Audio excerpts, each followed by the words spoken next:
Good morning. It is 4 minutes after 10 and you are listening to James O'Brien on LBC. And we will return, I think, immediately to the vexed territory of the Middle East. And we will be edging towards, if you want to get in early, the question of what you as, and I don't want other people to feel excluded, but I think there's been a bit of a bent on the show in the last few times that we've addressed this issue towards people who are very critical of Benjamin Netanyahu and his government. And although personally I think it would be very difficult to offer them unqualified support for the course that they have followed recently, I worry that some people have been squeezed out of the conversation a little bit.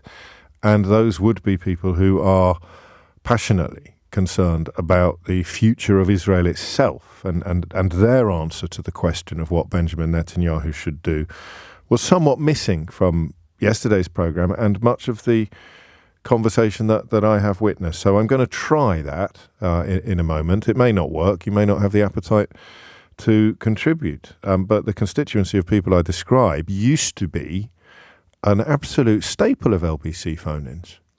And it's another mark of just how profound a shift in public opinion and indeed public discourse has been affected since probably before the October the 7th terror attack, but particularly since the October the 7th terror attack.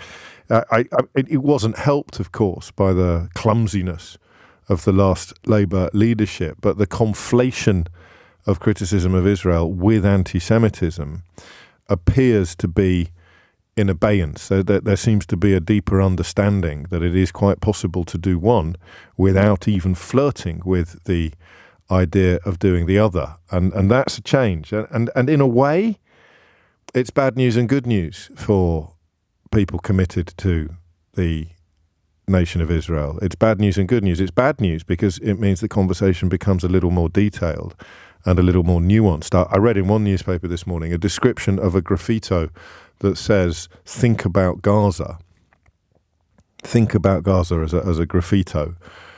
And that was described as being anti-Israel. And I thought that doesn't really land anymore. I mean, you might get commissioned by the Daily Mail to write that. But and I say this, I hope, with some wisdom, but it just doesn't land anymore, does it?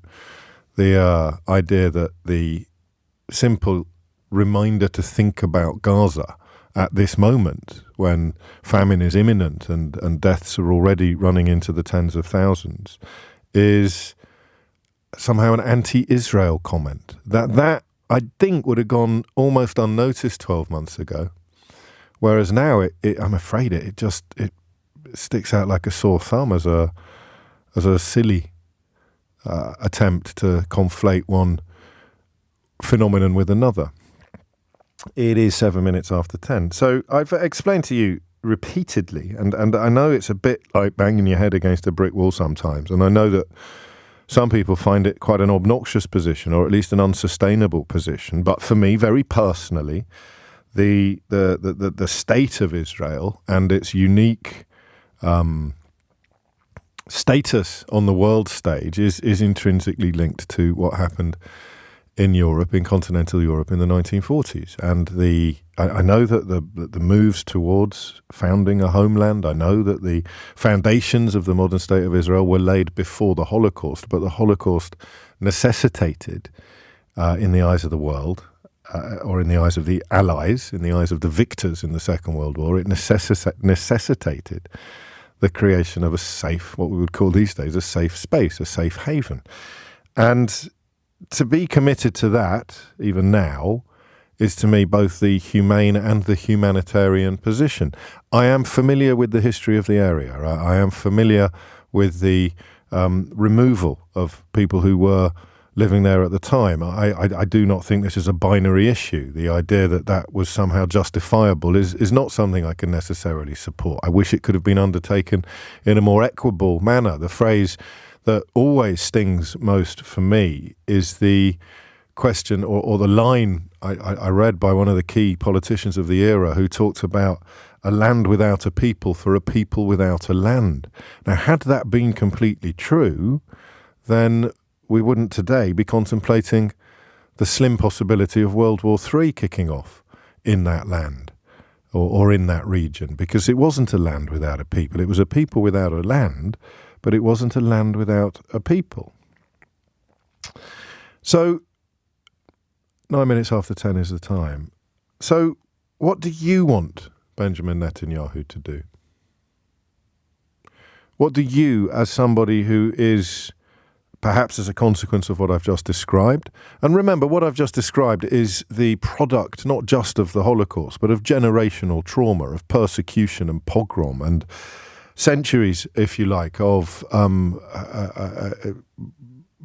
it's not homelessness as such, but it's a life lived perilously. It's a life lived in the knowledge that the persecution could begin again and you would have to flee. It's the knowledge that tolerance, welcome, warmth is only ever, potentially only ever temporary. And you need to understand this, and you need to grasp this in order to understand, even to begin to understand, Israel. And it is people who are part of what I've just described. It is people who feel that haven, that sense of homeland, who know that even if you still live in Western Europe, you may have a metaphorical suitcase permanently packed under your bed. I remember the first time you told me that your grandparents kept some of their assets in gold bullion, because it was easily transferable. And at the time, I think I kind of thought, oh, that's a bit of an overreaction. I was very naive when I started doing this job. It's a bit of an overreaction. You're never going to have to flee this country again. But then you look at the rise of a politician like Donald Trump or Viktor Orban in Hungary, and you realise that actually the mode of politics that will identify a part of the population and use them to further their own political ends to the point of complete alienation and persecution it can happen at any point in history, anywhere in the world. So, and history has taught us that it is more likely to happen to Jewish people than anybody else. And therefore, that commitment to the modern state of Israel is both a necessary and natural position for Jewish people. And support for it, as a consequence of sympathy and solidarity with Jewish people, is also a natural and, for me at least, a necessary position. Doesn't mean I'm not going to be critical. Doesn't mean I'm not going to call out atrocities when I think they are being committed by Benjamin Netanyahu's government. But fundamental to that understanding is this sense of safe haven. And it's with that phrase in mind that I want you to tell me what you want the Israeli government to do next. Because if we were to prioritize a safe haven for Jewish people across or above every single other element of this conversation, which we haven't done until this point. Yesterday there were in the short-term political reality, there were more important questions to ask. But we haven't prioritized this question. If you were to prioritize the safe haven, the status of Israel as an almost supernatural safe haven for Jewish people, then I don't have a Scooby-Doo what you would want Netanyahu to do. I can't think for a minute that there is a consensus here. Do you want him to retaliate against Iran to the express disapproval of the biggest allies Israel has ever had in the rest of the world, most obviously the United States of America, but also, of course, the United Kingdom? Or do you think that the future of Israel, the future security of Israel, would be better served by Netanyahu getting further into bed with the far-right members of his own government, who are agitating, of course, for violence? And bearing in mind there are members of Netanyahu's government who called in the first week of this conflict for nuclear bombs to be dropped on Gaza, who are quite happy expressing the view that there are no innocent people in Gaza, even ones that have been born since the conflict commenced. So it's I don't think this is simple, but I think it's important to hear from people who are living in a form of existential threat, who feel that historical haven is probably more precarious now than it has been, well, for decades, certainly for years. What would you like Netanyahu? What do you think Netanyahu should do? And as ever on this program, there'll be two questions here. What do you think Netanyahu should do? And what do you think Netanyahu will do? And I think that the best analysis is that choice between two coalitions. You have an international coalition, which is urging caution, which is urging restraint. And then you have the domestic coalition, which is urging retaliation, which is urging revenge. I think it breaks down to that. And again, as ever on this program, you are not just welcome, but actively encouraged to pick any holes you can, any holes you please in my own sincere, but no doubt profoundly flawed analysis. Retaliation probably inevitable. Israel's most senior general, he will be, I think, part of the domestic coalition I'm trying to describe, adamant that there will be a response to Iran's missile and drone attack. It's still very unclear what form it will take. And crucially, and this is why the topic is the single most important topic in the world at the moment, it is still unclear whether it would be forceful enough to tip the worsening violence, writes one newspaper this morning, into a full-scale regional war. So in a way, I'm even asking whether or not a commitment to the status of Israel now as a historical haven for Jewish people would be better served or worse served by a full-scale regional war, by Israel acting in a way that is likely to tip the violence into a full-scale regional war. Because how the hell do you answer that question? What would be better for Israel? A continuing stalemate, as it were, a continuing knife edge, or to read the first paragraph on the front page of The Guardian today, action that would be, quotes, forceful enough to tip the worsening violence into a full-scale regional war. And I want, in the first instance, and we will throw this open further, in the first instance, I want you to talk to me as somebody for whom the status of the modern state of Israel as a historical haven, as a response to and perhaps a consequence of the Holocaust, as a unique historical creation, a unique geopolitical creation to which Jewish people, for the first time in their history, or certainly for the first time in their post-New Testament history, Jewish people can know that there is somewhere in the world where they will, if not be safe, then at least be safe from their own countrymen in a way that they weren't, of course, in Poland in the last century, or in France, or, God, in Germany, or almost anywhere else in occupied Europe. So somewhere where uniquely Jewish people have known for 80 years, give or take, that there is somewhere in the world we can go. If it all kicks off again, there is somewhere in the world we can go where we will be safe from our own neighbours. And I mean literal neighbours, not geographical neighbours. So if you are in that category, I want you to tell me what you want Netanyahu to do next. Do you want him to risk full-scale regional war? Or do you want him to demonstrate the restraint that Israel's allies around the world, including yesterday in this studio, David Cameron, the British Foreign Secretary, or do you want him to show the restraint that the rest of the world is urging? If you hit the numbers now, you will get through. 0345 6060 973 is the number you need. You're listening to James O'Brien on LBC, and the time is 10:18.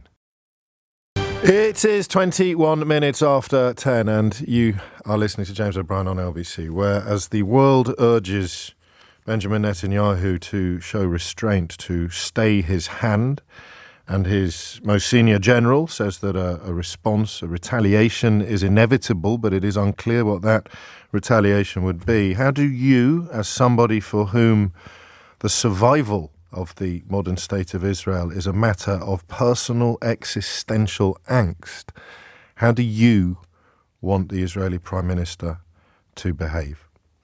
Let's start with Avi, who is in Ra'anana in Israel itself. Ravi, what would you like to say? Avi, what would you like to say? Hi, James. Hello, mate. I think finally, in all your analysis, you brought up a really important point, that Israel is the safe haven. I'm a British-born Jew from London who moved here 13 years ago, and I know existentially I might be safer in London, but I don't have control over my own security. Here, even though, if Iran wants to wipe us all out tomorrow, it's much easier if all the Jews come to Israel and he sends a nuclear bomb. But at the end of the day, we're in control of our own destiny. And I think what Netanyahu has to do, you asked that question, what would I like Netanyahu to do? I don't want to be in a war with Iran, right? My kids slept in a bomb shelter that night. There's nothing more fearful, and I don't think people truly appreciate and understand what it's like to be told that there are 300, missiles and UAVs and ballistic missiles on the way to you, and, potentially no one knows what the result of that's going to be.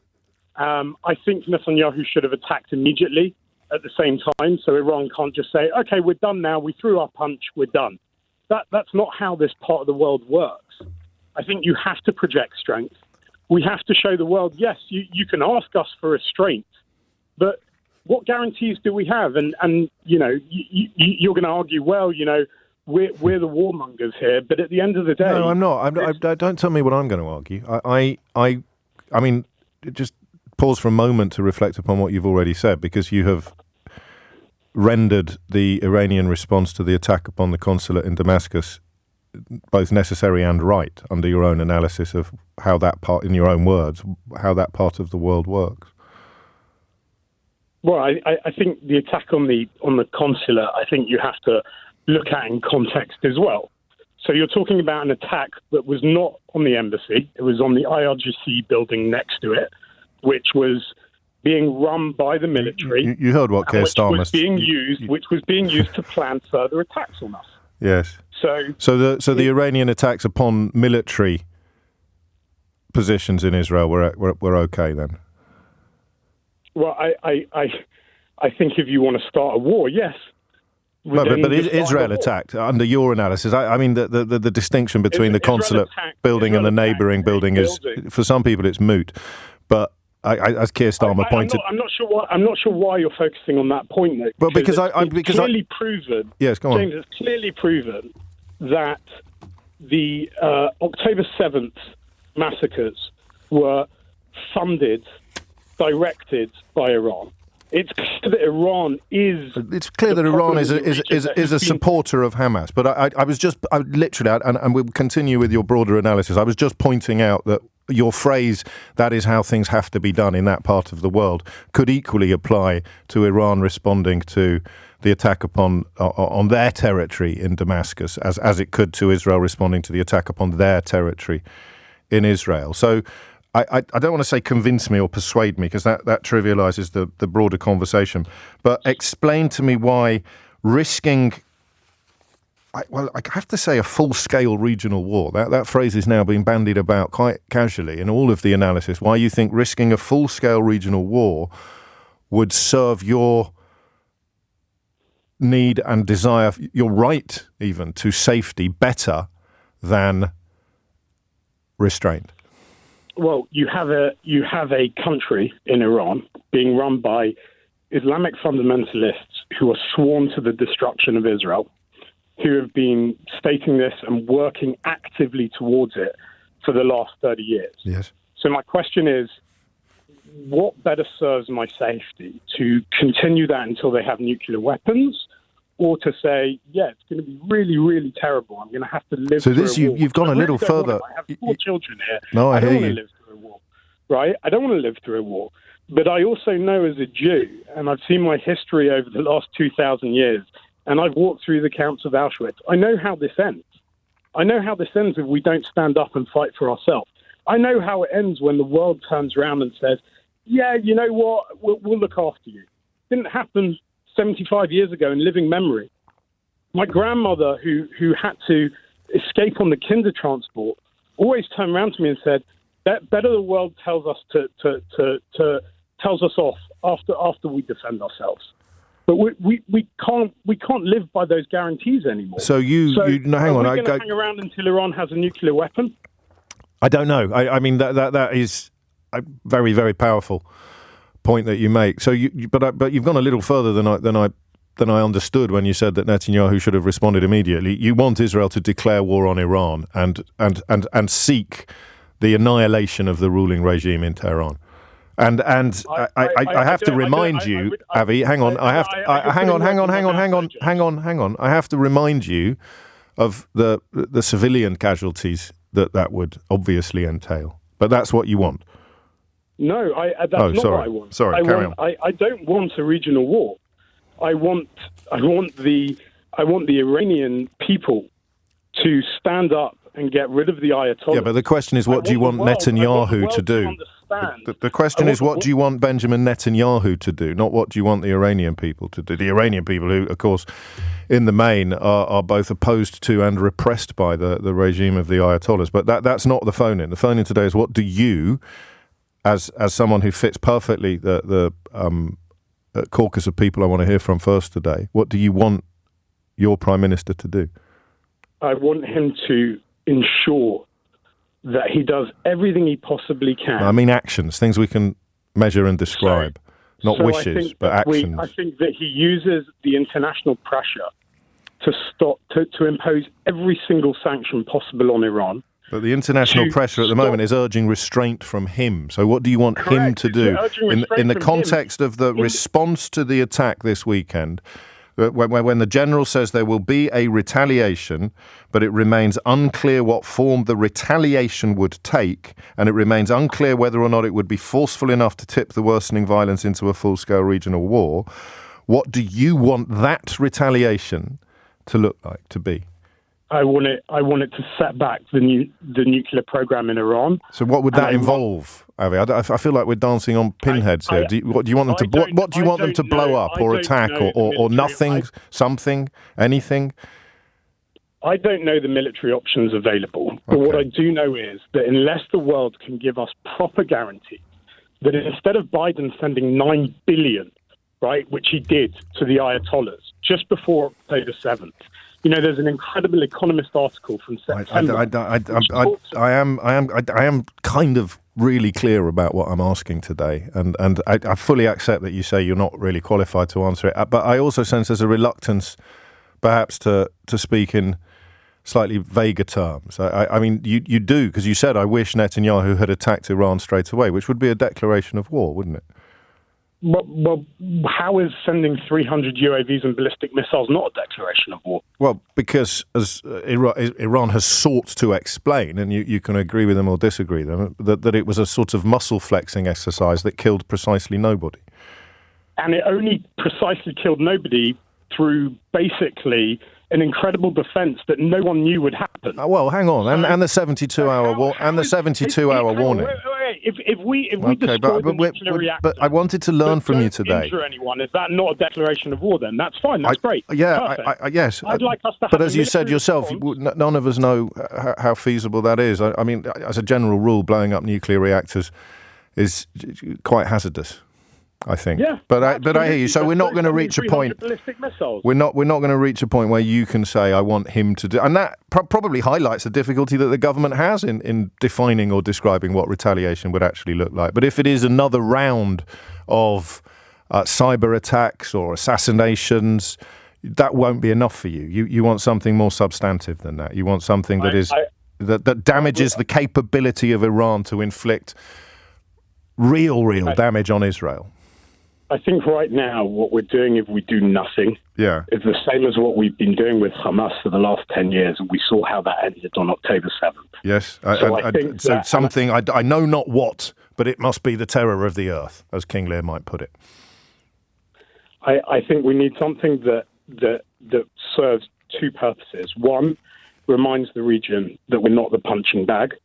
Two, I think that's pretty clear. The Ayatollahs back.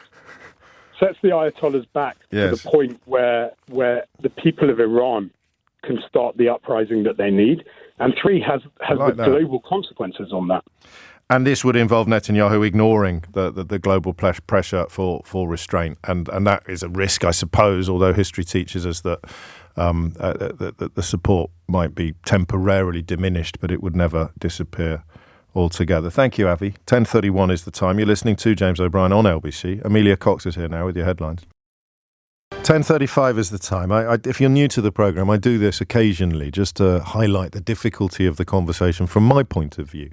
But I don't make a habit of it, but it is a constant. It will run through any discussions about these matters, like Blackpool through a stick of rock. So 2 texts come in response to the same half an hour of radio that you have just listened to, and these 2 people have listened to the same conversation that you have listened to. The first says, James, why are you always so soft on Israel apologists? And the second says, James, why don't you just tell this guy that you hate him because of his religion? So there are 2 people there who heard exactly the same conversation. And although I find that fascinating, it's also quite depressing. And speaking of conflicting opinions, let me read you this text. Dear James, as a London Jew who lived in Israel for 11 years and then returned to London, I think the friends I have in Israel are against Netanyahu's government, but at the same time terrified that they face an existential threat. I think the people who want to show strength, and this I think is a response to Avi's call, are utterly naive because they are going to turn Israel into a war zone. But that might be the thing, if you like, that people like Avi think makes Israel safer. Barbara's in Havant in Hampshire. Barbara, what would you like to say? Oh, good morning. Hello, this is Barbara. A very tricky issue to talk about. You can say that again, Barbara. You can say that. I've almost got to the point that I can't listen to the radio anymore. Yes. I'm a 74-year-old Jewish person. I'm an atheist, but my culture is Jewish. I know pretty much all there is to know about the Holocaust. I've read about it. I can't do it anymore, but I read about it. I've felt it. I feel it every day. My mother's generation, my father's generation had most of their family wiped out in the Holocaust. Yeah. What I would like Netanyahu to do is what he, of course, won't do, because he's caught up in some trance of fear and hatred, and he can't react with his thinking brain. He's reacting with his emotional brain.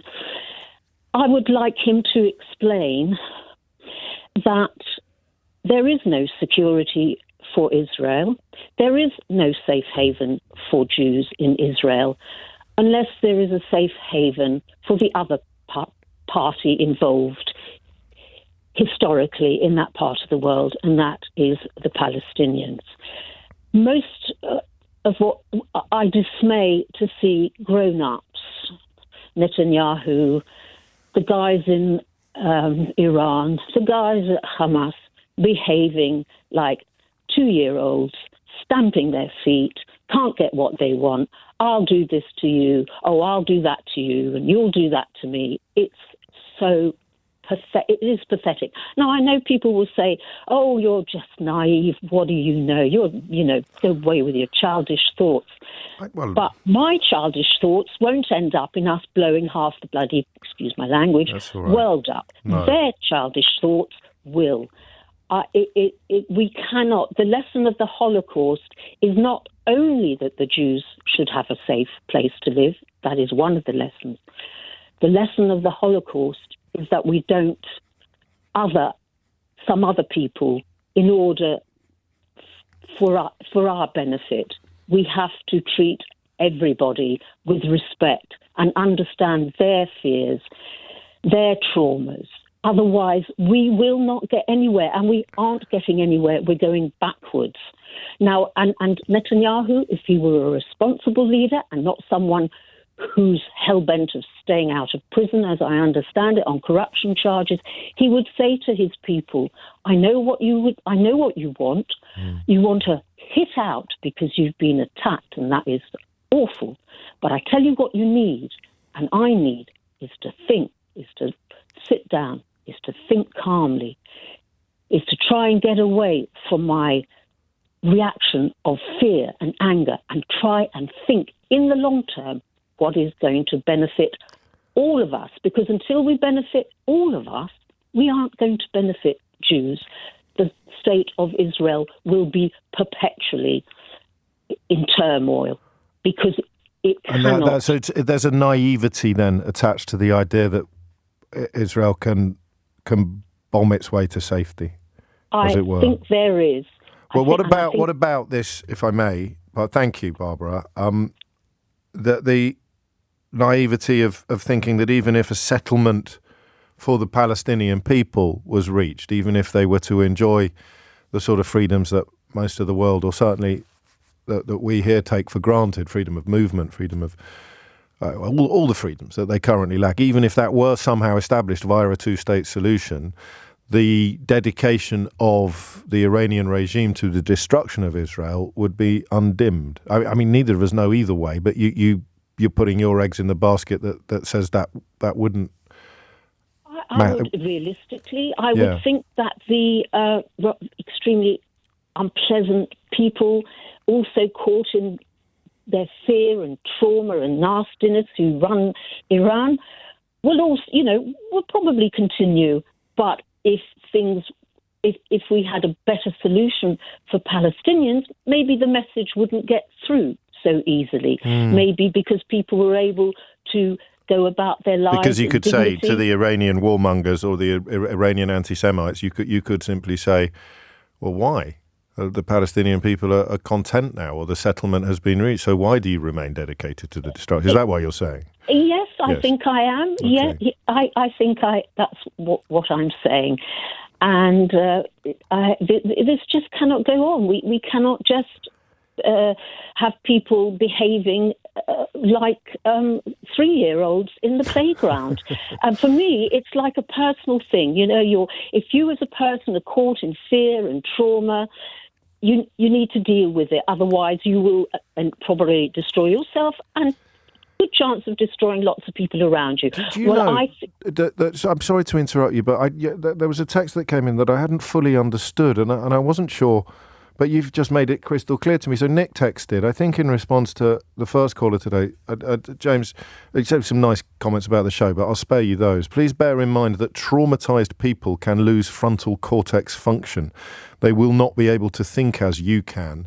This guy is terrified. That's kind of where you started your point, exactly, isn't it? Saying Gosh. that. And it's happening on national levels. Yes. And that's why that's why the whole thing is so dangerous, and that's why I would recommend national therapy, if you see what I mean, where everybody looks at the fear and the trauma and thinks, is this really the best I can do as a human being to try and achieve my security and safety at the expense of other people? Is this actually going to work? And now, would we be saying this if we lived in Israel? I appreciate your connection to it is profound and personal, but would we be saying this if we had to stow our children in a bomb shelter? There are people in Israel. There are people saying this in Israel. There are many people saying it. They're not getting a voice at the moment, probably, and probably even their sort of viewpoint has been shattered because they're living in fear. Who wants to have 300 drones and ballistic missiles at you? Yes. Yeah, but we will never get rid of this cycle of trauma and fear until a settlement is reached. And I'm reminded of the words of, I think, Charlotte tells me that this is what Golda Meir said, the old will die and the young will forget. And I think that's not going to happen, is it? No, especially after this last round of craziness. Yeah. And I don't. And here is where I go full utopia. Go on. I don't believe in a two-state solution. I believe in a one-state solution because I'm an atheist. Yes. I don't care what I would like. A land where both Palestinians and Jews can live together, share resources, share whatever there is there. We don't have to major on religion. It hasn't really done most people an awful lot of good, especially recently.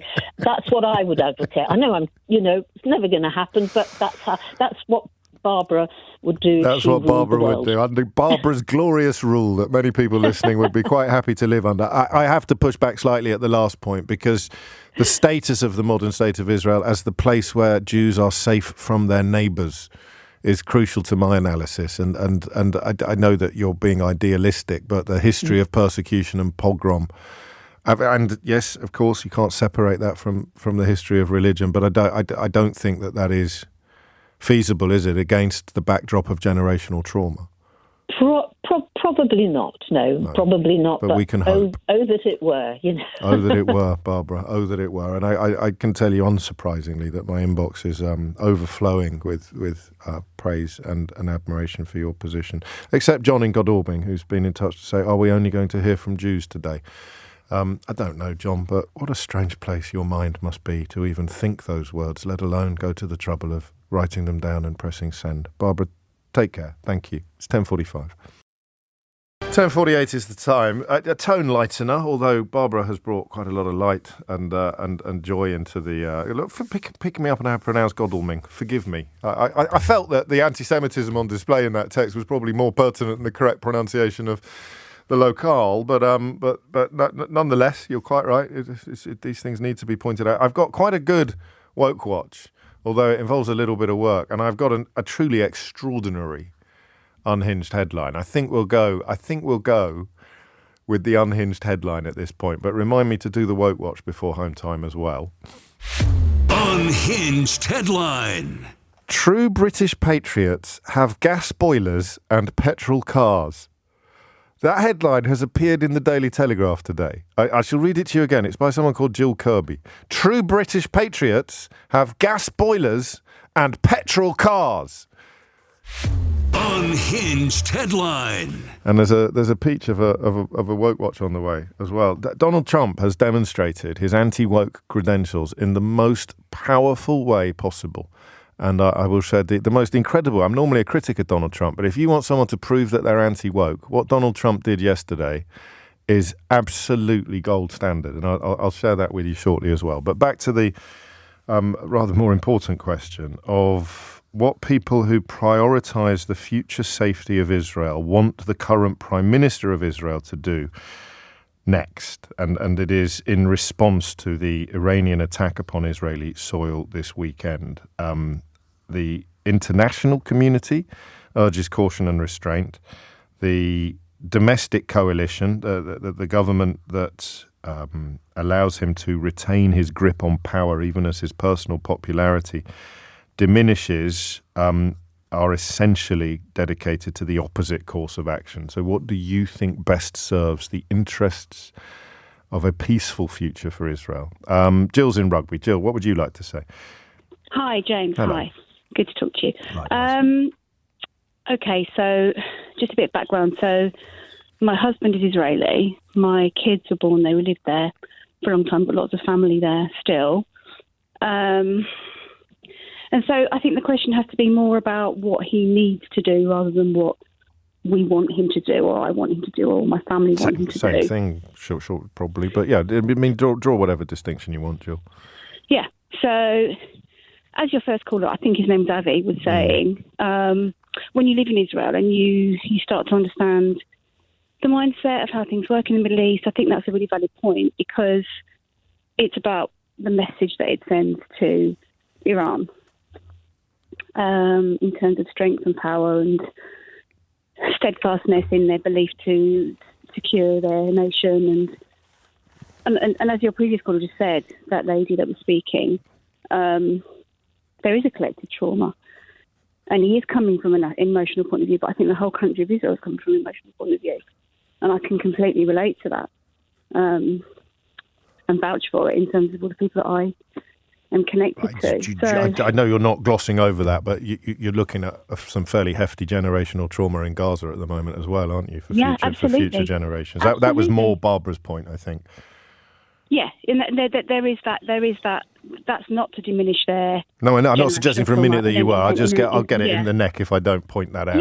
And also the reality of the missiles and actually landing and killing people needs to be contrasted with the deep trauma of the threat and the fear that Israel will have felt this weekend, as opposed to the casualties. But that's not to make light of either, because trauma is trauma.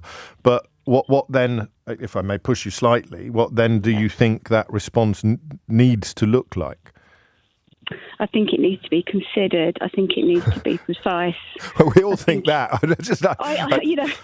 Because Avi wouldn't. I'm not. This isn't a criticism. and it may be that you don't know, but you've rung in. I don't know. I don't know. So you've rung in to tell me that you don't know. I'm torn between Okay. not wanting a full-scale regional war, as nobody does, but also really understanding the importance of Israel defending their country and maintaining their security. Yes. From an existential point of view, and this is a dichotomy. And that comes first for me. So Okay. So I don't want to put words in your mouth. So tell me if I'm wrong. If you could be persuaded that somehow a full-scale regional war would be the best case scenario for protecting the future of Israel, then you would reluctantly support a full-scale regional war.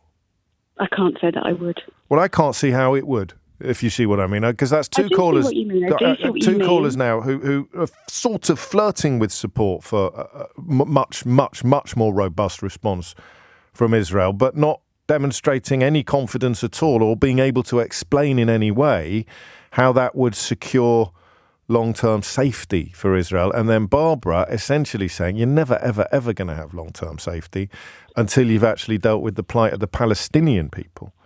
Yes, I agree with that. But I don't necessarily who think Israel are that currently bombing into oblivion. We can't keep ignoring that whopping great elephant in the corner of the room, can we? Yeah, but we talked around the whole kind of. So we don't know. We don't know. I don't know. I don't have the answer to it. I wish I did have the answer to it, but I do know that first and foremost. Yes. Oh, phone line's gone. But I typical of that. First and foremost, and then the phone line went after the thing. But yeah, I presume Jill said something about keeping front and centre the trauma of Israeli people, the generational trauma of Israeli people, which you can't even begin to get your head around. I find it so depressing to see people sometimes even arguing in good faith from a position of complete ignorance of what that means. What it means to have grandparents who kept bags packed, or parents who kept bags packed, or had some of their resources in gold bullion. Although Bella makes a complimentary point. My maternal grandfather, she writes, always kept some gold, but not in case they would have to flee Europe again, James, but rather flee Israel for Europe. This talks about the existential fear which is at the core of most Israelis, whether Holocaust survivors or natives. Tragically, young families like my sister's now feel this existential anxiety as a result of the Israeli government's actions rather than Israel's enemies. It's a desperate time for many, I would even say most people, who feel completely helpless and in grave danger because of reckless actions they can see no sense in. So Bella positing her own sister who lives in Israel as somebody who might feel compelled to flee Israel for their own safety, for Europe, something that her maternal grandfather was always aware of and therefore kept gold in his home in preparation for leaving Israel. Good Lord, as if it wasn't complicated enough already. Rufus is in Stanmore. Rufus, what would you like to say? Well, I'm a member of the Israel Supporters Club because I've got parents, son and sister who live there. Two things that I think Netanyahu could do. Yeah. First of all, Israel has goodwill at this instant for a few seconds. And could shout from the rooftops about the situation, the genocide that Iran would like to achieve. If you go back to pre-79, Israel was very friendly with Iran. There were El Al flights into Iran before the Ayatollahs came in. Can we derive some optimism? Would it be naive to suggest that particular pendulum could swing back conceivably one day? Well, yes, I think Netanyahu has been trying for a long time, the Israelis have been trying for a long time to help an Iranian grassroots revolution. And I think that may well have an effect. The Iranian people don't want this war. They are generally But do the Israeli people? That's the question I'm asking today. No, I don't think they do, What actually. do they want then? Or what do you want, Rufus? What do you want Netanyahu to do? Well, first of all, to explain the position, and then perhaps pick off a few Iranian baddies. Yeah. And then I think the two-state solution is completely dead. If you understand the Israeli psyche, they are not going to give space-time effort to a two-state solution. That's dead in the water since October the 7th. So what's the alternative? Well, Caroline Glick has proposed that anybody who is, say, should be called a Palestinian, could have Jordanian or Egyptian citizenship and then the right to live in Israel. And that would go back to your caller from Portsmouth, who would like everybody to live in peace there. So the Palestinians would have the right to live there, and if they lived in peace, do you imagine if you were listening to the radio and somebody described the future of Jewish people in the Middle East in the way that you've just described the future of Palestinian people? We're going to give you the right to citizenship in Jordan or Egypt or Saudi or anywhere else you want to live, and you'll be able to live there as a citizen, but you can't have your own homeland. Well, they do have a homeland. It's called Jordan. Okay. Okay, mate. Take care. It's coming up to 11 o'clock. You are listening to James O'Brien on LBC. We have a ruling in that Muslim student at the Michaela Community School. I'd like to build up some tension and say we'll talk live to Helen Hodinott at the High Court after this. But this is, of course, the news bulletin, which will almost certainly contain the ruling that has just been handed down at the High Court. I minded. I never know whether these things work best as phone-ins before the ruling or after, and whether indeed they don't work at all once the ruling has already come in, because the ruling has already come in. So leave me to wrestle with these issues and problems while you prepare for the news headlines and to discover what conversation we are poised to have next. But thank you for that one. It was important, I think. 4 minutes after 11 is the time. It's certainly garnered an awful lot of attention, and the result is in. I speak of the Muslim student at the Michaela Community School who sought to sue her school after being prevented or told that she would no longer be able to pray in the playground. Helen Hodinott is at the High Court. Helen, what's happened? Well, as you say, James, this has been a highly publicised and controversial case with a Muslim pupil accusing a school of Islamophobia because of a prayer ban, and a school which says it is within its right to remain secular. The judge here at the High Court, in a written statement, has just ruled that while the school was wrong to exclude the claimant for 5 days after the controversy over this boiled over, the grounds that the prayer ban was discriminatory do not stand. The ruling sets out that while Muslims are required to pray 5 times a day, the pupil knew about the school's secular nature before attending, and she was able to perform qada prayers to mitigate the fact that she was not able to pray at the allotted time. Now, the story behind this case started in March last year when a pupil at the Michaela Community School in Wembley started praying in the playground using a school blazer because of a prayer mat ban already in place. The school has about 700 pupils, around 50% of whom are Muslim. It doesn't have a prayer room because the head teacher, Catherine Birbal Singh, says she doesn't want to separate pupils based on religion. But around 30 other pupils started praying in the playground alongside that first girl, and the school imposed a prayer ban. What followed, according to lawyers for the school, was a campaign of intimidation of the teachers, where they were called Islamophobic, threatened with violence, and started travelling to work in groups out of fear. The school then took the pupil then took the school to court, and in a 2-day hearing back in January, lawyers for the pupil alleged that the prayer ban was discriminatory and uniquely affects her faith. They said the stance was the kind of discrimination which makes religious minorities feel alienated from society, and her request was to be allowed to pray for around 5 minutes at lunchtime on dates when faith rules required it, but not during lessons. Now, lawyers for the school argued that its ban was justified and proportionate as a result of the threats that the teachers faced. And government guidance suggests that enabling Muslims to pray at prescribed times is advisable, but they're not actually legally required to do so or to provide a space for prayer. So it's more nuanced than the headline allows. That was a brilliant analysis of some fairly complicated issues, Helen. Thank you so much. So advisable to let the child and her friends pray, but not legally required.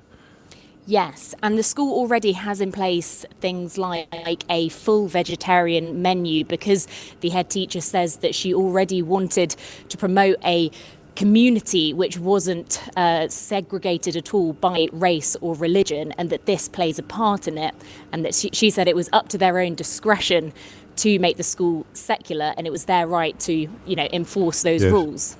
Do we know what happens now? Well, they have... they've got what they wanted at the school. I mean, I suppose that it'll carry on as it was before. The head teacher says that this has taken a huge toll on the school. And so the kind of sentiment there, I'm sure people will be upset and feeling bruised by what's happened here at the High Court. But I suppose the head teacher will now take this ruling and want to just press ahead with the rules that she implemented over the last few years. And finally, Helen, do we know why the suspension of the pupil was ruled wrong? The 5-day suspension. A part of the ruling said that an investigation took place after some words were exchanged before the pupil was suspended, and perhaps the pupil hadn't been able to give her side of the story before that suspension was implemented. Helen Hoddinott, live at the High Court, doing a splendid job there of covering all the twists and complications of this really strange story. Now, I wonder how your mind works. I'd like to talk about this. I'd like to talk about elements of this story next. But what's the question? What's the first thing that's popped into your mind? Can I make a suggestion? You might have found yourself imagining what would happen if the Daily Mail reported tomorrow that a Christian pupil had been prevented from saying the rosary in the playground during Lent. I suspect that the tone of the coverage would be rather different, for good or for ill. That was one of the thoughts that popped into my mind, but it wasn't the first thought. The second thought, perhaps a little uncharitably, was that as an attention-seeking teenager, I wonder how much of this teenager's motivation might have been at least informed or influenced by the levels of attention that she clearly received as a consequence of this confrontation. And the third one is a weird one, because the third one was, how do you impose this rule? What do you do if there are 30 children kneeling on their blazers during morning break saying prayers? You what do you do? I mean, I don't know if that is the beginning, the middle, and the end of the phone-in. Teachers listening might have a view on this, because there is something quite chilling about the idea of children being sent home from school for praying, isn't there? The defence in court, the school's case that these pupils knew they were signing up for a secular school seems to me to be strong, seems to me to be watertight, again with that tiny little caveat. How would it play in the British media if it was a Christian kid being prevented from doing a few rosaries every day during Lent? But the secular state of the school, the secular status of the school seems to me to be a strong play. But secularism isn't anti-religious. So secularism is a-religious. It's simply a determination to keep religion out of public spaces. Officially, to keep it out of institutional constructions. And how you actually impose a rule like this is... Well, let's have a little talk about that first. It may not be the question that detains us until 12 o'clock. Would you... I've got some Islamophobia in front of me already. Funny, isn't it, that we had... some fairly base anti-Semitism in the first hour with John in Godalming, cross that we were talking to so many Jewish people. And already I've got someone on WhatsApp making Islamophobic comments about how you might prevent children from praying. I'll say that again, mate, just in case there are enough brain cells still operating in your noggin to register what you've become or what you are. You're sending in hate-filled comments in response to a story about children saying prayers. 11:11 is the time. Do you want to know how naive I am? I sort of work on the presumption that if you're listening to this program, then you're probably not a fully paid up member of the Billy Buncher numbers on Twitter with a lion avatar and a long history of complaining about embroidery on football shirts. But of course, lots of people getting in touch with really vicious Islamophobic suggestions of how you might deal with these children. I guess that is the nature of social media. But how would this work? How would you introduce this? 0345 6060973. So I'm interested in the rights and wrongs of it, although it's a little bit more nuanced than some of the coverage allows. I thought Helen did a brilliant job of conveying that. But it now means that 30 pupils who will be, let's say they're there now in the playground, using their blazers as prayer mats, i.e. using their blazers to kneel on, are there now, and they are breaking school rules. What do you do as the teacher? What do the teachers do? And I don't think the prayer room defence works, or the prayer room suggestion works, because the school wants to be a place where there is no religion. Do you know what? I hadn't spotted this a moment ago, but Barbara in Haven't kind of preempted this conversation, didn't she? When she talked about the impossibility, perhaps, of peace in the Middle East as long as religion, she didn't quite say exists, but as long as it is the driving force for human activity, human action. The idea that religion, I think she said, it hasn't served us that well, has it, historically, as an engine of peace and harmony. But we're here again. It's in some ways it's the same thing. So this teacher, who's a bit strange in some ways, but I think has probably got this right, Catherine Burble-Singh, wants a school where there is no room for religion. There is no room for religion. In this school, you can do all the religion you want when you're at home.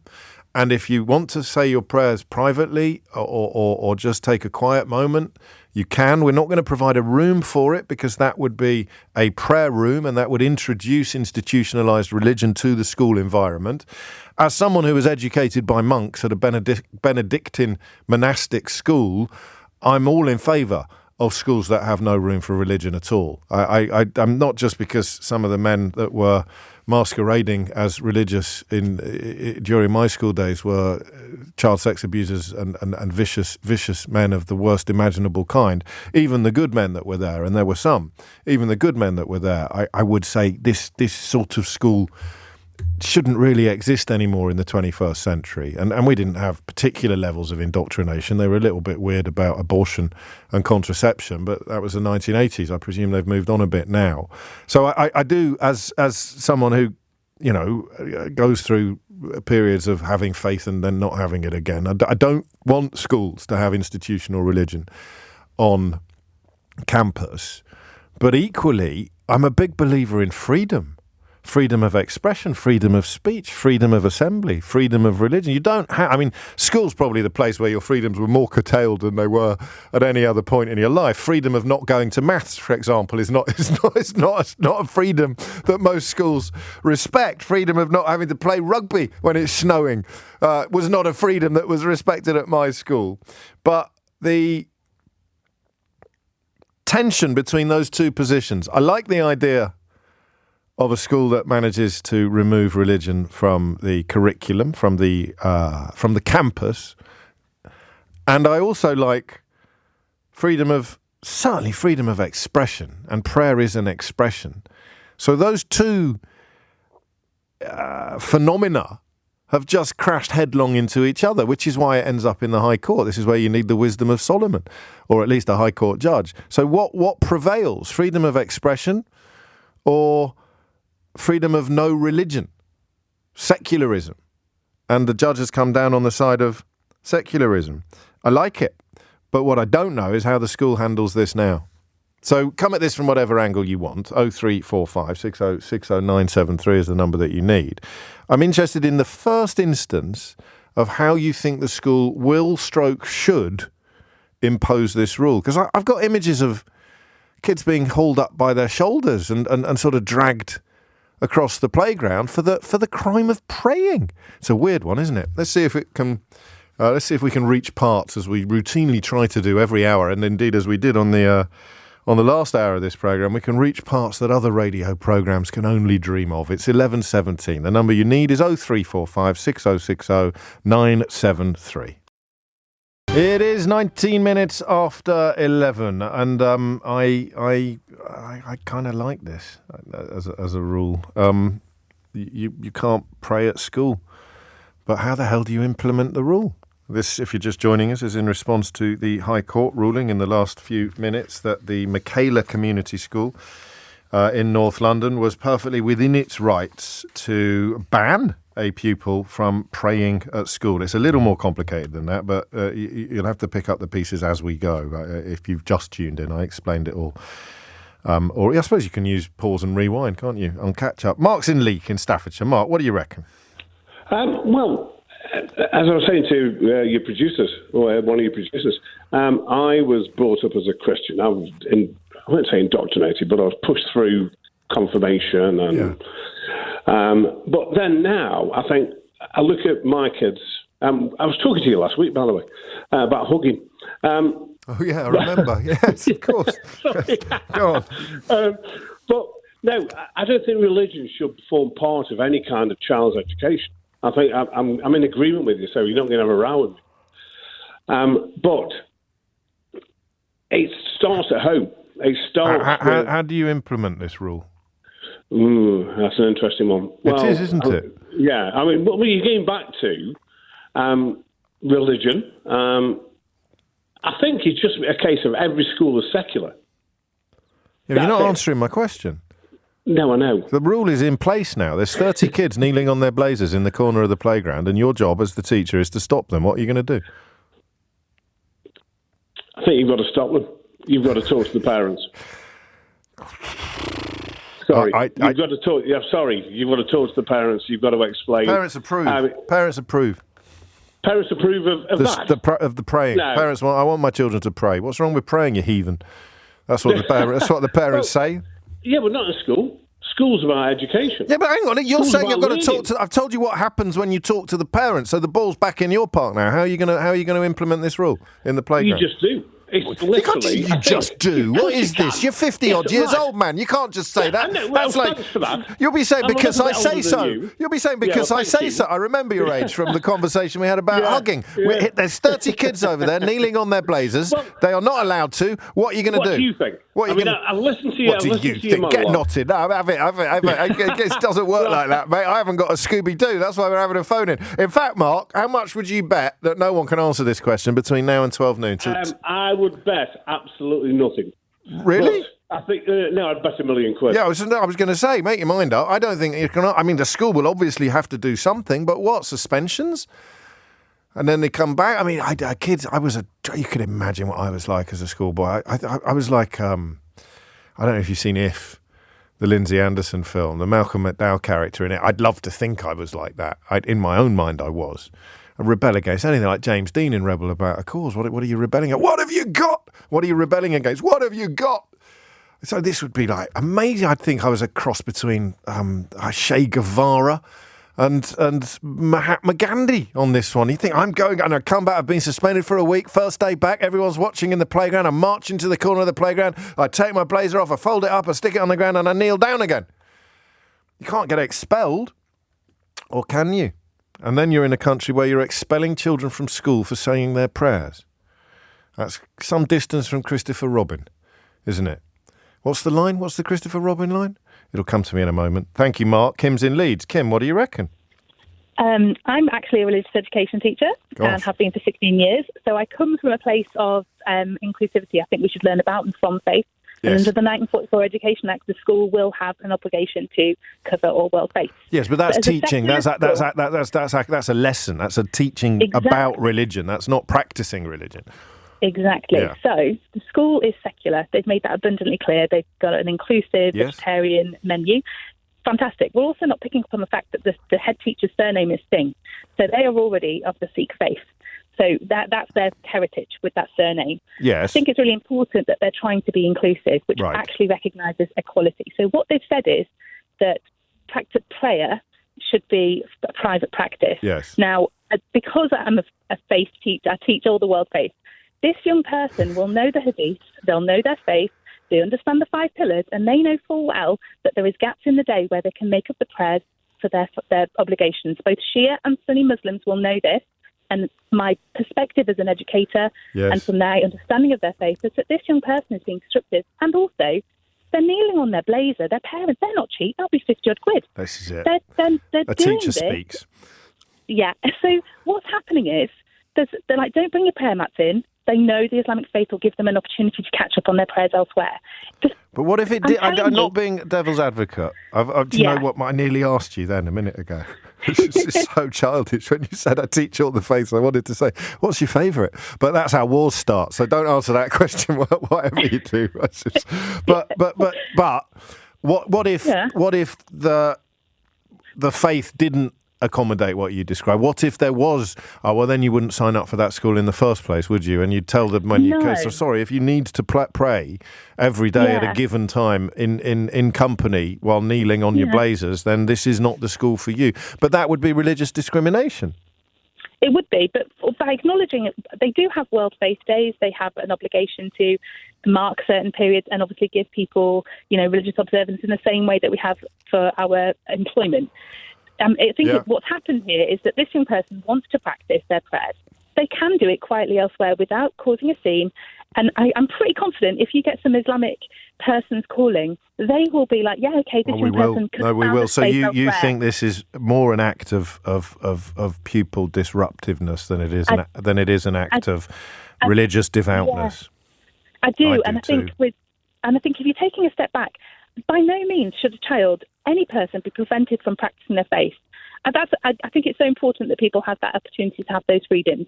What's happening here is this person's come to a place of education and academia and bringing in their personal faith into a secular group of people where they're already trying to be illustrate equality and understanding from a perspective where everybody has that opportunity. They'll have.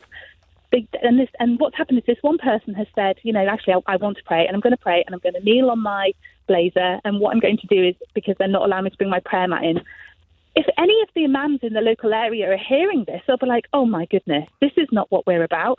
We're a peaceful faith. And we're not causing disruption. The protests and the reason why some of the teachers felt compelled to travel to school in cars together was because of protests outside against what the school was doing that were not being conducted by pupils. They were being conducted by adults. It's a brilliant contribution, Kim. I've got one final question for you, which I think you might be able to answer, actually, in which case Mike in Leek will owe me £1 million, which is nice. How are you going to do it? It's 30 kids over there in the playground, all kneeling on their blazers. You're in charge. You're taking break. You've got your bell or whatever it is these days, and it's your job to get them. So make it stop, Kim. Over to you. Okay, to make them stop doing that, you can't. You can't stop. Sometimes you just have to allow them. Right. That's the issue. You can't stop it. What you'd have to do is you go, when you've finished, we're going to have a discussion with this later. If I could speak to you 30 people in the hall at this time, we're going to go through what your parents have signed up with regards to our contract with the school, why this is causing a disruption, what we can do going forward, and we're going to make sure that this happens. So continue with your prayers. We'll carry on. Sanctions will have to accommodate the behaviour policy because their parents have signed up to that behaviour policy in school. So if you get a detention, if you get a suspension, if you get an exclusion, your parents have already signed up to it. So they are already aware that that's going to be the outcome. So it would be so you carry on doing this, it's an exclusion. Yes, they know that. But then we're back to me, the teenage rebel, coming back on the day, like Steve McQueen coming out of the cooler in the. I'm slightly romanticising my childhood here, Kim. But I'm Steve McQueen coming out of the cooler in The Great Escape, and I'm going straight back in again because the first thing I'm going to do at morning break is take my blazer off and kneel down. Yeah, no, and that's the thing. You're always going to get that. You're always going to get that. And you're going to look back and you're going to go, do you remember that 10 years ago when that kid did that in the playground? Yes. So there you go. Yeah, there you go. So we don't know, but we do. We do know. We don't know, but we do know. And we do know, but we don't know. But there's a broad consensus so far that the school is absolutely within its rights to say, sorry, no praying, which I like, except for the suspicion. And I nearly said the knowledge, but I'll go with suspicion in the interests of balance. Was it Marlon Brando rather than James Dean who said, what are you rebelling against? What have you got? Anyway, it doesn't matter. I was both of them when I was a teenager, and Steve McQueen. And Malcolm McDowell if it was a Christian child, I don't know if you remember, there was a case some time ago about someone who worked for British Airways that has a no jewellery rule. That's it. Just no jewellery allowed if you work for British Airways. And she was told to take her crucifix off. And My goodness me, it was in my early days as a phone-in host, and I thought I'd made a terrible career error, because every other phone-in host I ever listened to was banging on about how this was the end of civilization as we know it. And don't even mention Jerry Springer, the opera. Goodness me, people seem to want to bring back hanging for blasphemy when Stuart Lee's opera, Jerry Springer, the opera, was doing the rounds. They even showed it on the telly. So if it was a Christian child whose freedom of expression was being curtailed in this way, I just think some of the conversation would be different. But it doesn't change what we feel, or what I feel, which is that the school is right on this occasion, up to the point where I can't for the life of me imagine how this rule would be effectively imposed. We've got a winner for the funniest tweet of the day. Simon's been in touch. He says, this one's tricky. We need the wisdom of Liz Truss. Instead, we've got Amelia Cox with the headlines. It is 11:33 and you are listening to James O'Brien on LBC, where we discuss a Muslim student's losing of a legal challenge today against a school previously dubbed Britain's strictest. And the legal challenge was over a ban on prayer rituals as opposed to praying, which is quite an important distinction that a couple of our callers have very cleverly picked up on, particularly Kim in Leeds, who is herself a religious education teacher. Well, it's not called that anymore. How many different names has that had over the year? Divinity? It was called Divinity at one point. RI, religious instruction, religious education. What else? There's a few. Many other subjects have actually literally changed their name over the course of the last few years. The High Court heard in January how the pupil had alleged that the school's stance is, and I quote, the kind of discrimination which makes religious minorities feel alienated from society. The school's lawyers, meanwhile, argued that the policy was justified and proportionate, not least after it faced death and even bomb threats linked to religious observance on site. I think the court has got it right, and I think the school got it right. I have some sympathy for the pupil, especially if her position is coming from a place of devoutness as opposed to troublemaking stroke attention seeking, and I don't know. I'm just offering up some possibilities. And yet, implementing this rule seems to me to be likely to cause at least as many problems as it solves, if not more. 11:35 is the time. And I've got a very good Woke Watch. Should we do Woke Watch now? Should we do it now? So, yeah, go on then. Woke Watch. So, I have found a story. In fact, it's pretty prominent in the news today, but you probably didn't notice why it is the perfect Woke Watch. Arguably, Woke Watch has just reached critical mass because Donald Trump yesterday, on the first day of his criminal trial, as he becomes the first ever US president to stand criminal trial, he's charged with falsifying business records ahead of the 2016 election to cover up a $104,000 payment made to an adult film star called Stormy Daniels. The money was allegedly authorized to hide an affair with her and therefore to influence the election result. He has pleaded not guilty and he's denied having a relationship with Ms. Daniels. So what could Donald Trump, who I remind you frequently refers to Joe Biden as Sleepy Joe, how could Donald Trump have proved his anti-woke credentials in a way that is truly world-beating? What is the most anti-woke thing you could do in a courtroom? Yep. He fell asleep.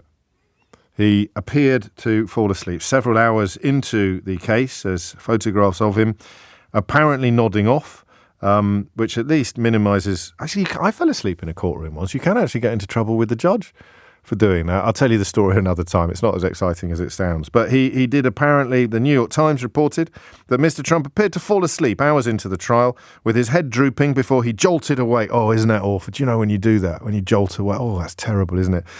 He seemed more alert after lunch when he was seen talking animatedly with lawyers. So there is a new bar to be cleared for Woke Watch.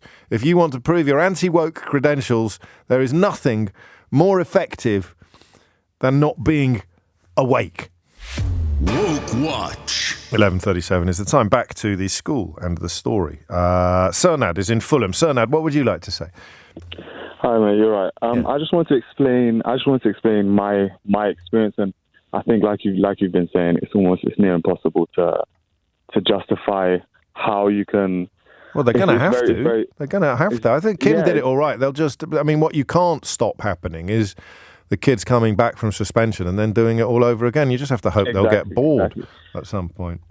I'm a Muslim myself, so as I explained to your team, I went to a Catholic school, Church of England school, So during our times, we had Thursday Mass, etc., and there was a handful of Muslim students.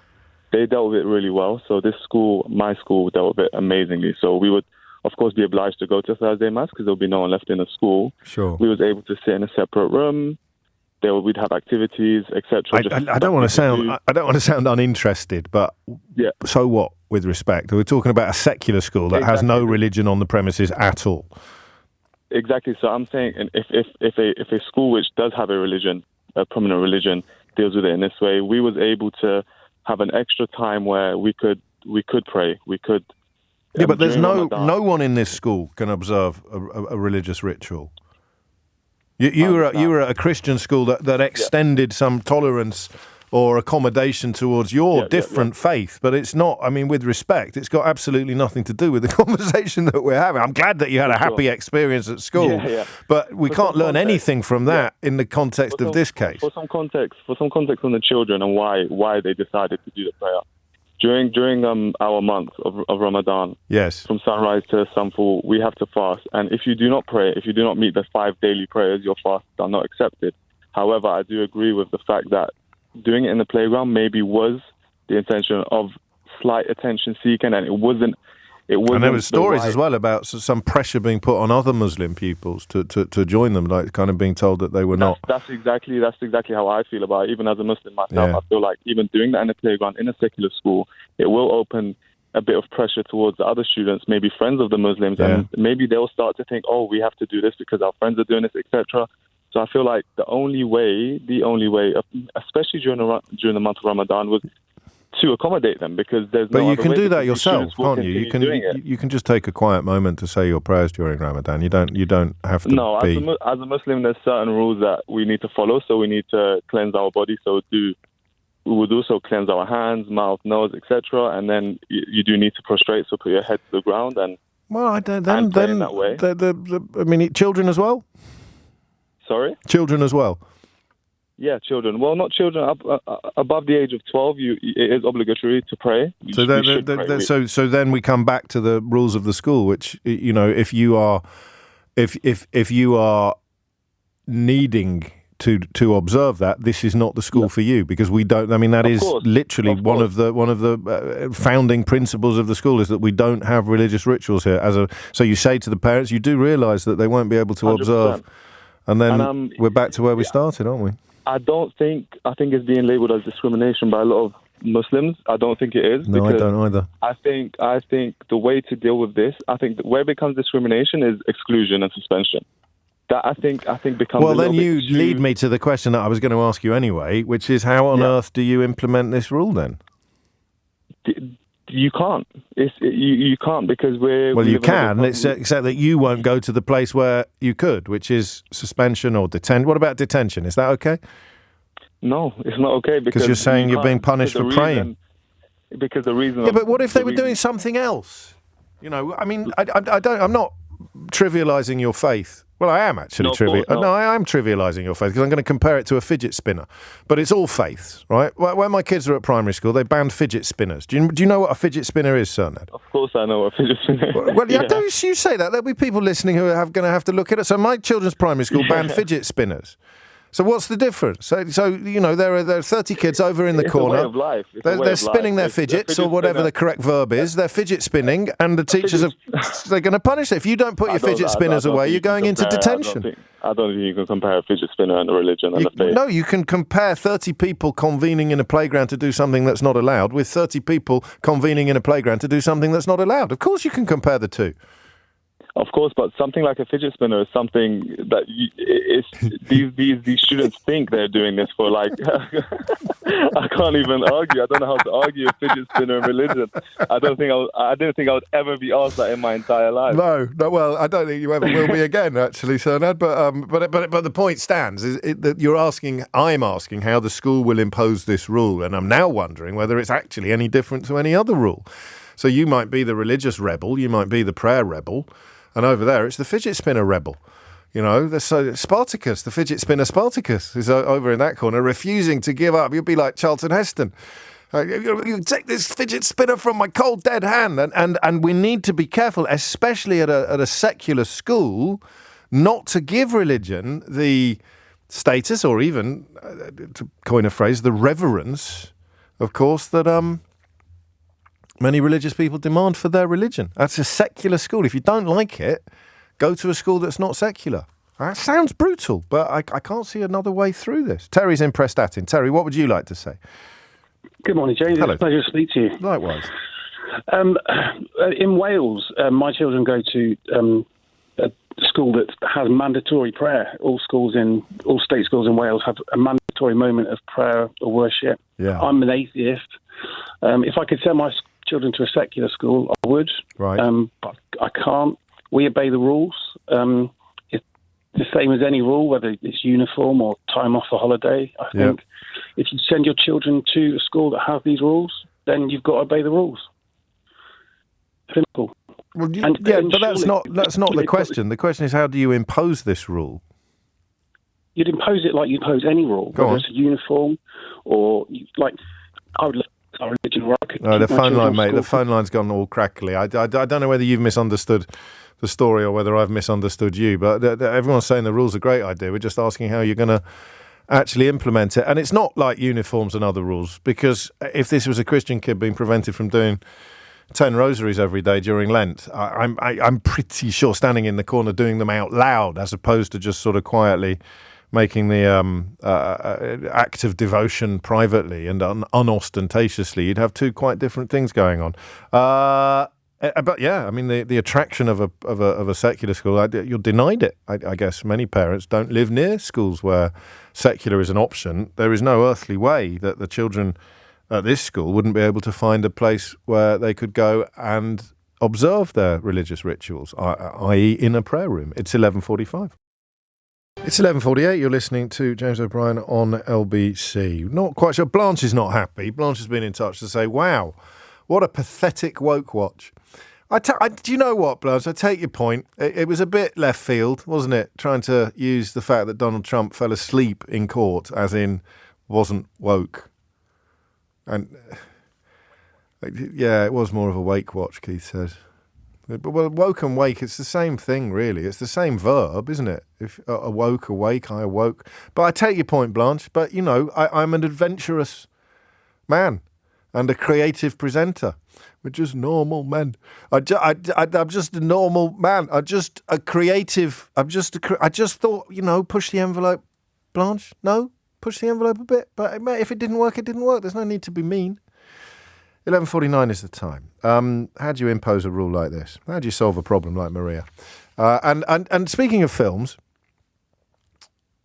I know the difference between Kirk Douglas and Charlton Heston. Sometimes I think you forget who you're listening to when you start sending in pedantic corrections. I did two separate references there.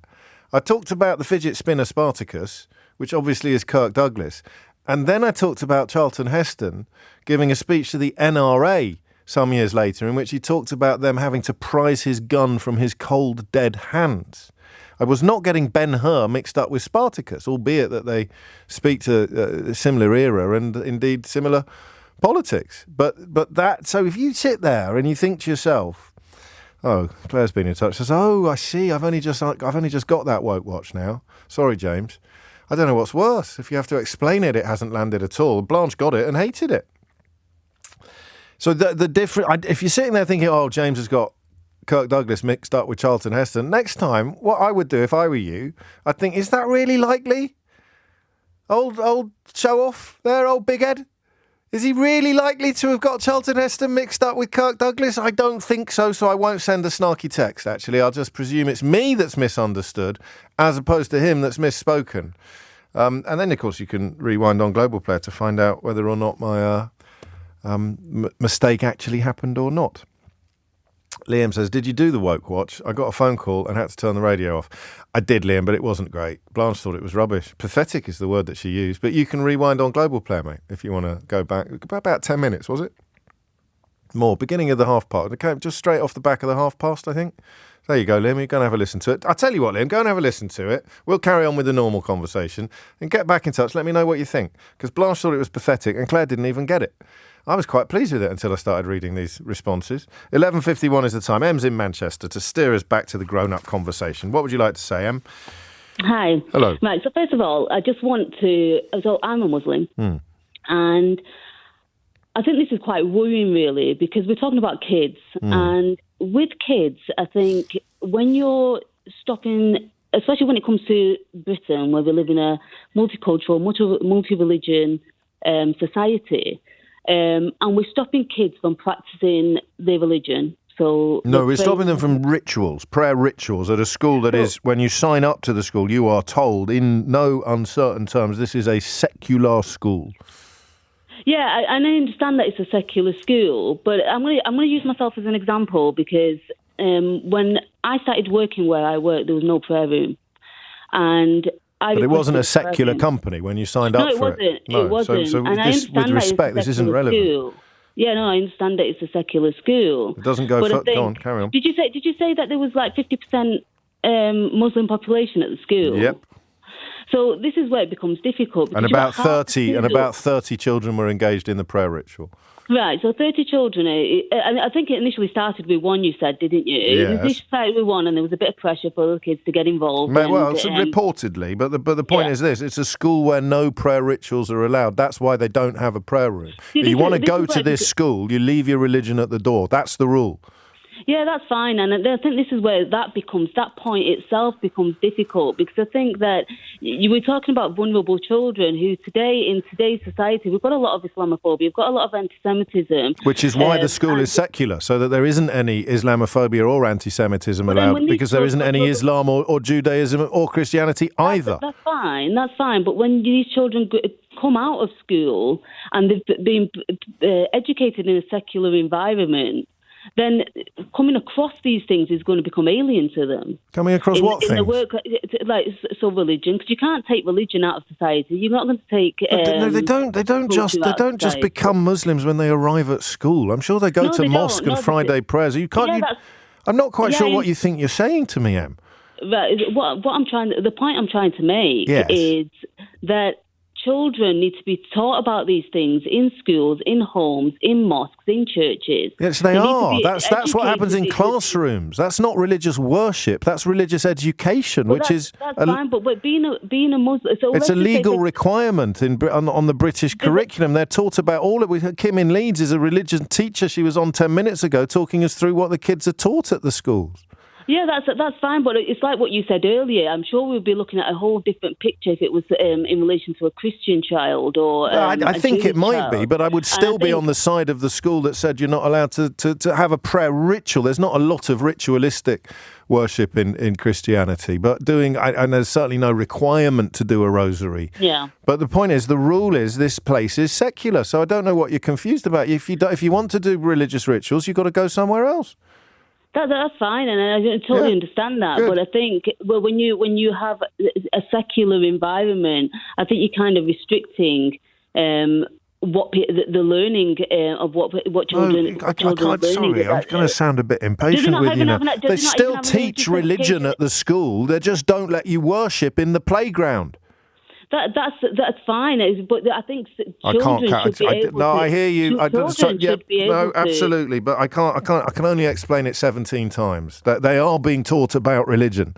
They're just not allowed to pray in a ritualistic fashion in the playground. 17's my limit, Em. Becomes a you problem after that, not a me problem. Joseph's in Croydon. Joseph, what would you like to say?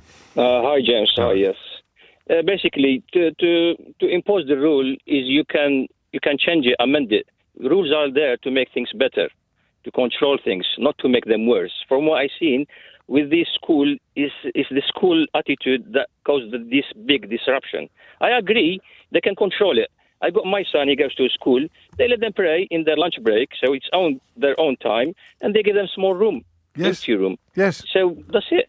And being a secular school, I think, doesn't give you a right to do any rules that you don't care. You just put your rules. For example, let's say there's a white school. Can you say that black people are not allowed? You can't do that. Well, that's illegal. So there's race discrimination. Same with religion. Prayer in a certain time for Muslim is obligatory. No. It's not the same with religion. Why not? Well, first of all, no one's born. There is discrimination. There is religious discrimination. But religion and race are not the same thing. And even if there is discrimination for religion, right? Well, there can be discrimination for religion, but not if all religions are being treated the same, Joseph. But this is discrimination. You're not How can it be discrimination? No one is allowed. Well, you can't really respond to a point until I finish making it. No religion is being discriminated against. Yeah, allow them or not. They allow girls. Why is it with the phone lines today? This is like Guantanamo Bay for me. This phone, when the phone starts doing that, it's like sonic torture. There is no discrimination here. You join the school, you're told the rules. It doesn't matter whether you're a Zoroastrian, a Jedi Knight, a Muslim, a Jew, or a Christian. No rituals in the playground. Do you see, Joseph? Yeah, cool. The head teacher. Oh, there used to be fingernails on a black. What's happening there? That's 2 calls today. Well, that thing like a little wire has got... God, it drives me up the wall. I do apologise. Hussein is in Birmingham. Hussein, what would you like to say? Can I say Salam Alaikum to you, James, which means peace be with you, everybody? Salam Alaikum. I know what it means. Well, peace be with you. It's a shame to have to go to court.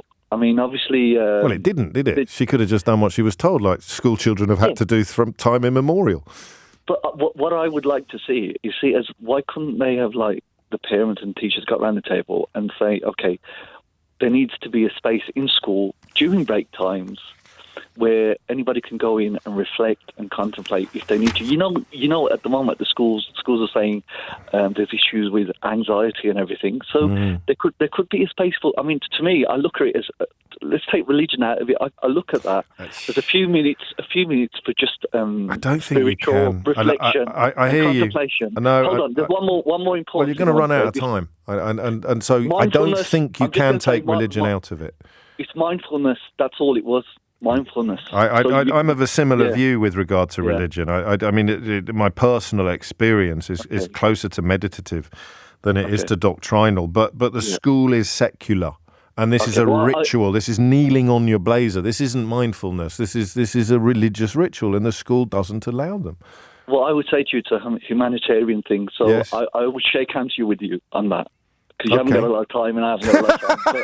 But, no, fine. Right. But the school has to be able to uphold its secularist principles. In many ways, I'm saying secularism should be respected and even revered as much or if not more than religion. It's the truly anti-discriminatory path down which to go. And if you were allowed to say a rosary and not allowed to do another type of prayer, or you're allowed to do your prayers while kneeling here but not allowed to say an Our Father out loud in public, then you'd have a very different problem. But I like this. I like this conversation. I like the way that it's gone as well. It's coming up to 12 noon. You're listening to James O'Brien on LBC. Thank you for trying, mate, says Adam. This is a conversation that will never be won. For once I didn't want to win. I just wanted everybody to understand why I was right. 3 minutes after 12 is the time. You're listening to James O'Brien on LBC. Funny one, this.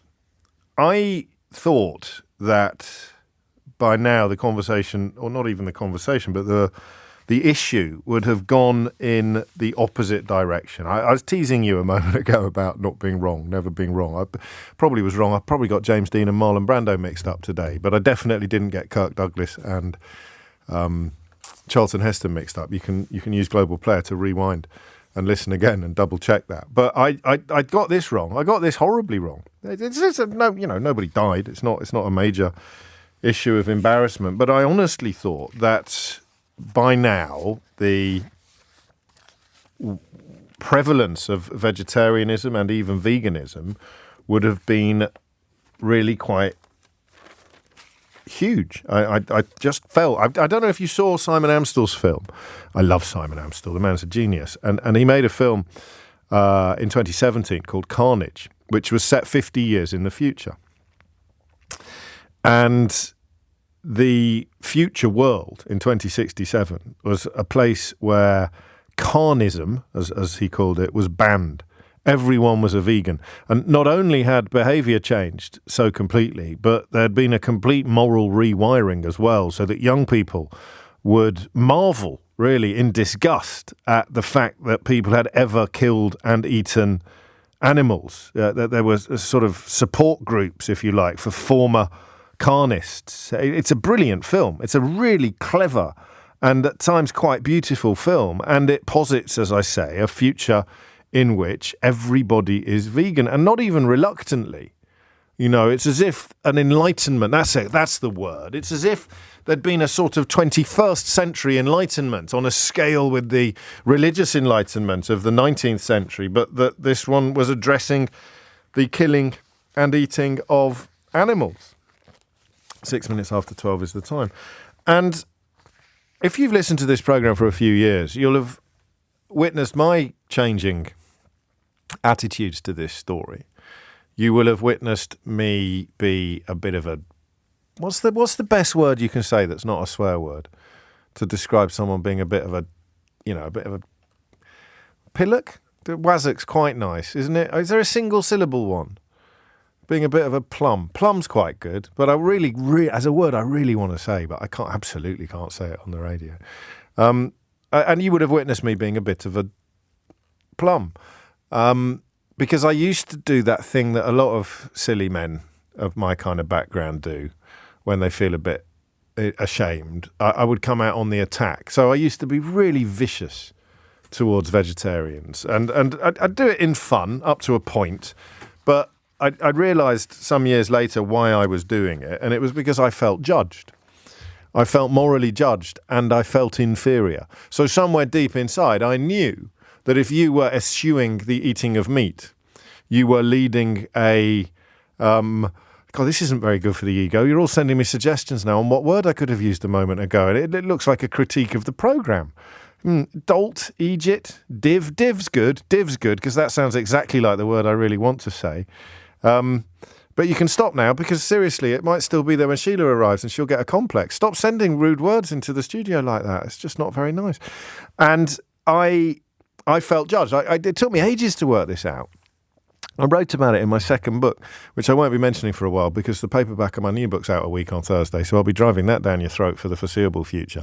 I realised that even if you were a nice non-evangelical vegetarian, you weren't like inflicting your worldview on me or calling me, a caller once called me a corpse-eating psychopath, I think. And not in fun either. A corpse-eating psychopath. But I kind of knew somewhere deep inside that you were leading a more righteous life than I was. Yeah? If you were vegetarian. Never quite went there with veganism, largely because of honey. But with vegetarianism, I kind of knew that you were leading a more righteous life than I was. And because of that, and because of my sort of psychological conditioning as a youngster and the way my survival personality developed at boarding school, if I felt that you were judging me or if I felt that you were leading a more righteous life than me, my impulse was to come out swinging. If you don't understand what I'm describing, have a look at politicians. Have a look at public school educated politicians and how good they are at sitting with being wrong. I don't know if you saw footage of Boris Johnson in America earlier this week, being confronted by an American student, I think at Georgetown University, with irrefutable evidence of his contempt for the things he was claiming to uphold. So he would talk about the rule of law, he would talk about the importance of democracy, and this American student pointed out that he prorogued Parliament unlawfully, that he was a beneficiary of interference in our democratic processes by foreign countries, and rather than just sitting there talking about it, Johnson just went, "Oh, rhubarb." I was like, the inability to contemplate the possibility that person over there might be A, right, but B, better than you. So I'd be one of those people that would say things like, "Oh, well, I bet you wear leather shoes, don't you?" Oh, what a zinger. You've really shown me. "Oh, yes, James, well done. I'm going to go home and eat an enormous sausage because I'm wearing leather shoes." But I don't. I mean, this is what these minds are like, and I'm quite good at this because I used to have one. I used to be like, oh, I bet you wear, it's all very well not eating meat, but I bet you wear a leather belt. Like, so what? It's got nothing to do. I don't want to eat animals, right? Well, why do you wear them then? Well, some people don't. Some people do. It's just not even relevant to my vegetarian. But I thought that was a genius. I had another one. I had a great one. So, when we got married, we had to provide a vegetarian option for our vegetarian friends. But when they got married, they didn't provide a meat option. I thought that was hilarious, and I kind of meant it. I had this weird, like I say, a sort of shame type feeling. And so I thought, and indeed I said to you, that by the time I was 60, 50 even, maybe 55, I'd probably be more or less vegetarian. And I eat a lot less meat than I used to, but that's a health thing. That's a red meat thing. And it's all the doctors say eat less red meat, don't they? What I did not expect was the numbers effectively to go into reverse, to see a widespread rejection of vegan products. Now, that's because they're ultra-processed. It's got nothing to do necessarily with people deciding that they don't want to be vegans anymore. But some of the unhealthiest food you can eat is the stuff in the vegan aisle. And as we've discussed on the programme before, the vegan aisle itself has shrunk enormously over the last few years.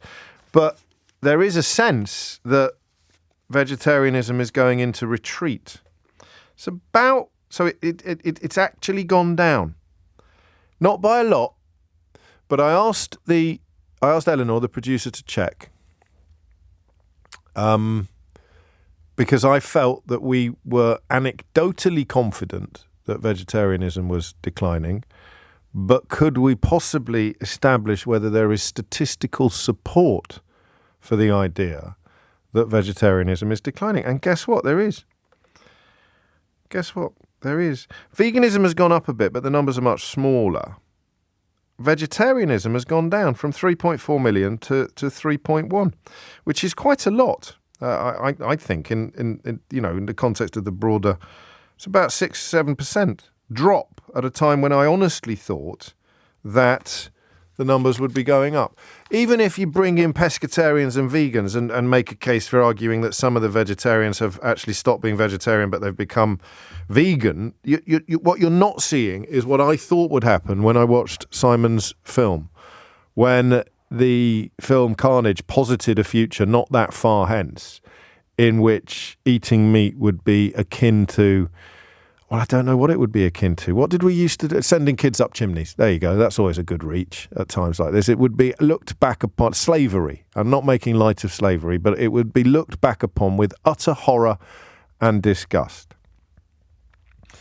And then I open the newspaper today and find a story which I've subsequently managed to lose, telling me that vegan food products, as in specifically processed vegan food products, are among the least healthy foods that you can eat. And that's another reason why the appeal, the sheen, if you like, of vegan and vegetarian lifestyles has started to tarnish.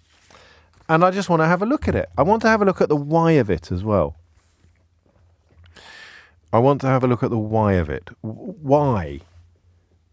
Why has vegetarianism stalled as a national phenomenon? So there's two ways into this. There is your story, why you've given it up, why you've gone backwards. But the broader story as to why it's stalled, if not reversed, and I think it's probably reversed, but let's just say stalled. I genuinely thought, I must have told you 1,000 times, that with each passing year, from about, when did I start therapy? About 2018, was it? 2017, 2018, maybe a bit earlier. And that's when I started examining opinions I held that were either obnoxious or just odd. Why would you care about what vegetarians do? And I worked out where it came from. So from about that point there, smoking's quite a good example, actually, of you look back on. But anyway, from about that point onwards, I expected vegetarianism to increase exponentially. And I thought it would be like going bankrupt in The Great Gatsby. I thought it would start slowly and then happen quickly.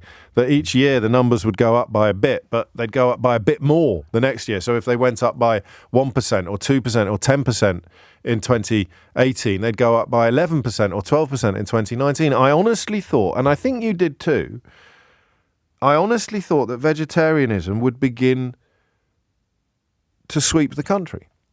And I thought I'd be part of it. I have vegetarians at home, but they no longer are vegetarian completely. Still very healthy and careful eaters, but there was medical advice involved in one case.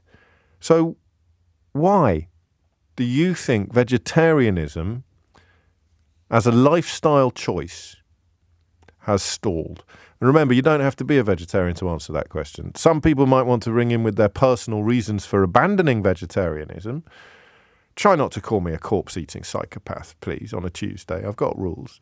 But the rest of us can, because I don't know. I don't know why.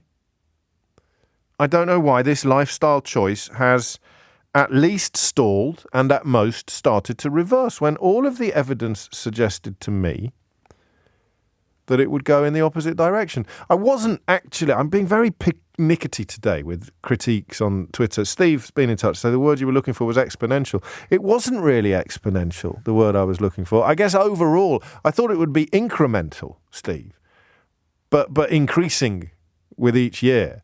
And the opposite is true. Certainly in the last 12 months, it's gone down, not up at all. And I don't know why. And I really want you to think about this. Why? You watch a film like Carnage, and the case that is made by passionate advocates like Simon Amstel is irresistible, a truly irresistible case. I remember listening to Meat is Murder by Morrissey or the Smiths back in the day, and I became a vegetarian for about 36 hours. And then it was beef burgers at boarding school, and it was one of the few meals that they could actually serve up in a vaguely decent way. So I'm afraid that I abandoned it. But you just felt that the world was going in that direction, didn't you? And it appears that it is not. And I want you to tell me why. You're listening to James O'Brien on LBC. The time is 12:17. It is 20 minutes after 12. And actually, rather fortuitously, you've reminded me that today is the day that my friend Andreas opens his new restaurant in Chelsea. You've heard from Andreas on Matters Green Grocery a few times on the programme, a very helpful guide to the difficulties of bringing food into the country. His greengrocer, which is on Chelsea Green, on Cale Street in Chelsea, is the most extraordinary shop. I mean, it is probably the most beautiful shop, certainly the most beautiful greengrocers in the country. If not the world. And they're just opening a little restaurant today, literally today, next door, called Cale Street with a K. Do you see that? So it's on Cale Street with a C, but it's a restaurant, part of a greengrocer's empire, next to the greengrocer's shop. So it's called Cale Street with a K. It's clever, that, with a C. And I had a sneak preview of some of the dishes on that menu, and I can tell you now, I've posted some pictures of them, actually. Absolutely beautiful food. Some of the best food I've ever eaten. And I would, if you get the chance, treat yourself, head down there, and good luck to Andreas and Sophia and everybody, the whole family, Wilbur and Tilly, and it's going to be a fantastic place, and I'm very privileged to have had a sneak preview. And I mention that because I eat a lot more vegetables now, and indeed fruit, than I did when I first met him, when we moved to Chiswick 100 million years ago. But I haven't given up meat altogether, and I thought by now I might have done. And vegetarianism in general is in decline, and I want you to tell me why.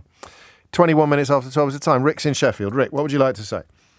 Hi, James. Hello. So there's a couple of thoughts I've got about this. So I've been vegan for maybe 8 to 9 years and vegetarian for about 10 years before that. Many of my friends have followed me in one way or another. And I think part of the answer to your question is it kind of lies in the methodology of the kind of answers you've given, or the facts you've given. Go on. Things like vegan and vegetarian have quite a technical definition that many modern words blur almost on purpose to make it either more palatable or more flexible. And that flexibility is the key. Vegan definitely has a moral choice bound into it. And so, for example, you, for moral reasons, shouldn't be wearing leather belts according to your previous conversations about it, right? That's a moral choice. Whereas the health-based benefits, and many people follow what's called a plant-based whole food diet, which is essentially vegan with all of the rubbish taken out of it, so no processed burgers and so on and so forth. But there is a caveat to that. An average plant-based diet might allow you to, quite within the realms of health, allow you to have, Granny's turkey roast once a month. So what you're describing is a decline in what we could describe as ideological vegetarianism. I think so, and I think that both health. Why? Because I think people find it too difficult. Why is that declining? Because it didn't used to be. I think it's. I mean, that was what defined it, wasn't it? It was. I mean, that's why perhaps people like me were idiots towards vegetarians, because there was an earnestness and an even evangelical zeal about it. I'm not going to kill and eat animals. It was all about the animals' welfare. Well, let me get stuff for you. Let's just pick some numbers out the air. I'm not saying this is the real numbers, but let's make the maths easy. Let's say 10% of people have that ideological zeal you're talking about. Right. Okay, and then 30% also have an interest in it, but they struggle to have that evangelical nature of it. They're very interested in making it better. Maybe it's 50%. The point is, those people wouldn't tick the box, I'm a vegetarian or I'm a vegan. Okay, because they're not. No, I know, but you're not. No, hang on. With respect, I understand what you're doing. You're sort of theoretical number crunching, but I'm really interested in the thought process about why it is now less likely that somebody is going to develop a profound antipathy towards the idea of eating flesh, the flesh of a dead animal. And the language used to be so emotive. Why is that declining? I don't think the antipathy has declined. I think the evangelical zeal with which you reject it has. So the difficulty you face when you are an evangelical going to Granny's roast, you might just say, do you know what? Once this one time, I'm not going to be that difficult. No, but that means that you're not repulsed by the thought of flesh. Well, I agree, and I don't think many of the people who initially entered the argument were actually that interested. Okay, well, that works. That's an actual answer to my question. Sorry if I wasn't clear. No, that's fine. It's my fault. And I think very much like people who get into, it might be religion, it might be a new form of music. These people, it becomes their life for a while, and they become not sick of it, but like the gloss or the sheen or the difficulties become apparent. And that just doesn't necessarily hold true, because the next generation should be taking up the mantle of earnestness. John puts it like this: what puts me off veganism and vegetarianism is I find them all so preachy, holier than thou, and totally sanctimonious people. I don't agree with you anymore on that, John. I think Rick's probably right that sense seems to be in retreat. But historically, that's how people have been typified. And why wouldn't the next generation coming up just take up the mantle, even if the people you're talking about have dialed it down a bit? Why aren't the new lot as annoying as the old lot were? I think the problem is you're looking at this kind of like all-in point of view. I think more people are actually 50% vegan, vegetarian. So there's probably less meat being eaten and fewer vegetarians, self-identified or self-declared vegetarians. Exactly, because of the moral point I'm making. The amount of people who've cut meat out for health reasons. I mean, it's a type 2 carcinogen, for example. Yeah. That is now common knowledge, whereas it wasn't before. Processed meat's a type 1A carcinogen. It's really bad for your health. People go, oh, do you know what? I'm going to save that for Christmas. That means I'm not vegan, but I've eaten a lot less meat. And thus, the kind of the greater cause is still advancing. Okay, no, I get it. The cause is behind. Yeah, I hear you. It's not a definitive answer, but I don't think there is a definitive answer on this. And yet that sense that the journey, the direction of traffic is the opposite of what I expected. You're sort of nibbling around the edges of the overall phenomenon. I thought by now, if you pardon the pun in a conversation about eating, I thought by now that there would be a really big proportion of the population who were ideological vegetarians, that the moral objection to the consumption of the flesh of a killed mammal, a slaughtered mammal or a slaughtered fish, I thought that would have gathered pace, and it hasn't. It's lost momentum, and I don't understand why. The specifics of it you've pinned down, but not necessarily the principles of it, I think. Alex is in Nottingham. Alex, what would you like to say? Oh, hi, James. Nice to speak to you again. I just wanted to give you a personal perspective on this. I can't speak for everyone else, but I'm someone who absolutely adores animals. I've made my life about animals, becoming a veterinary surgeon. And when I was 14, I remember sitting in a social studies class, and we were talking about the ethics of eating meat. And I remember just someone saying, well, if we really cared about animals, we wouldn't eat them, would we? And I remember sitting up and thinking, well, yeah, I love animals. I'm going to stop eating meat. And my older sister was vegetarian, so that made it a little easier at the time. And so I didn't eat meat for 10 years. Okay. After that. And you meant it. You really, if you'd accidentally eaten a bit of chicken, you'd start palpitating, would you? Or no, nothing like that. I mean, I was never keen on I meat knew people in the like that first at place. college. It's, oh my God, I think there's some meat on my pizza. It's accidentally put some, and then you'd go to somewhere like Greece and they'd think, oh, well, it's only chicken, it's not really meat. You can have a bit of chicken, can't you? So you weren't like a hardcore vegetarian, as it were. I wasn't repulsed by it. I never liked meat, so I was never, I could murder a steak or something like that. Yes. I didn't really like it as a kid, so Fair it was enough. in that way quite easy. I did still eat fish, to be fair, because it was a lot easier for my family to sort of get to grips with. Yes, of course, so yeah. I All did the mums still eat and that. dads now, particularly mums, because they did more of the cooking back in the day, didn't they? But imagine now we've got to serve up 3 different meals for every family member. It's like flipping Claridge's. Go on. Exactly. So, I was quite happy, and I liked all the vegetarian products like corn or just eating vegetables and things like that. That was fine. And then I went to vet school, and the first year of vet school, we have to do a lot of animal husbandry placements. So we get put out at pig farms and dairy farms and all that. And it was my lambing placement. And they also had beef cattle as well. And I had to live on the farm, and I had to eat what I was given by the farmer's wife. Yes. Which was, incredible food. Could you not have said it? I'm terribly sorry, I'm a vegetarian. I'm not very good with confrontation, and I have quite high anxiety, so I really didn't want to offend these people. So I did sort of... Have you watched All Creatures Great and Small? It reminded me of James Herriot turning up at a farmer's and being served some lump of something almost unidentifiable and just sort of very politely nibbling away at it and pushing it around his plate with lots of piccalilli. I felt really uncomfortable about it, but actually, the time I stayed with them, I realised how much these people loved the animals that they worked with, how much they cared for them. We had little lambs that, were rejected by their mothers, and, economically, they could have sort of knocked them on the head and said, no, we can't have them. But they hand-reared them. I helped hand-rear them because they didn't want to lose them.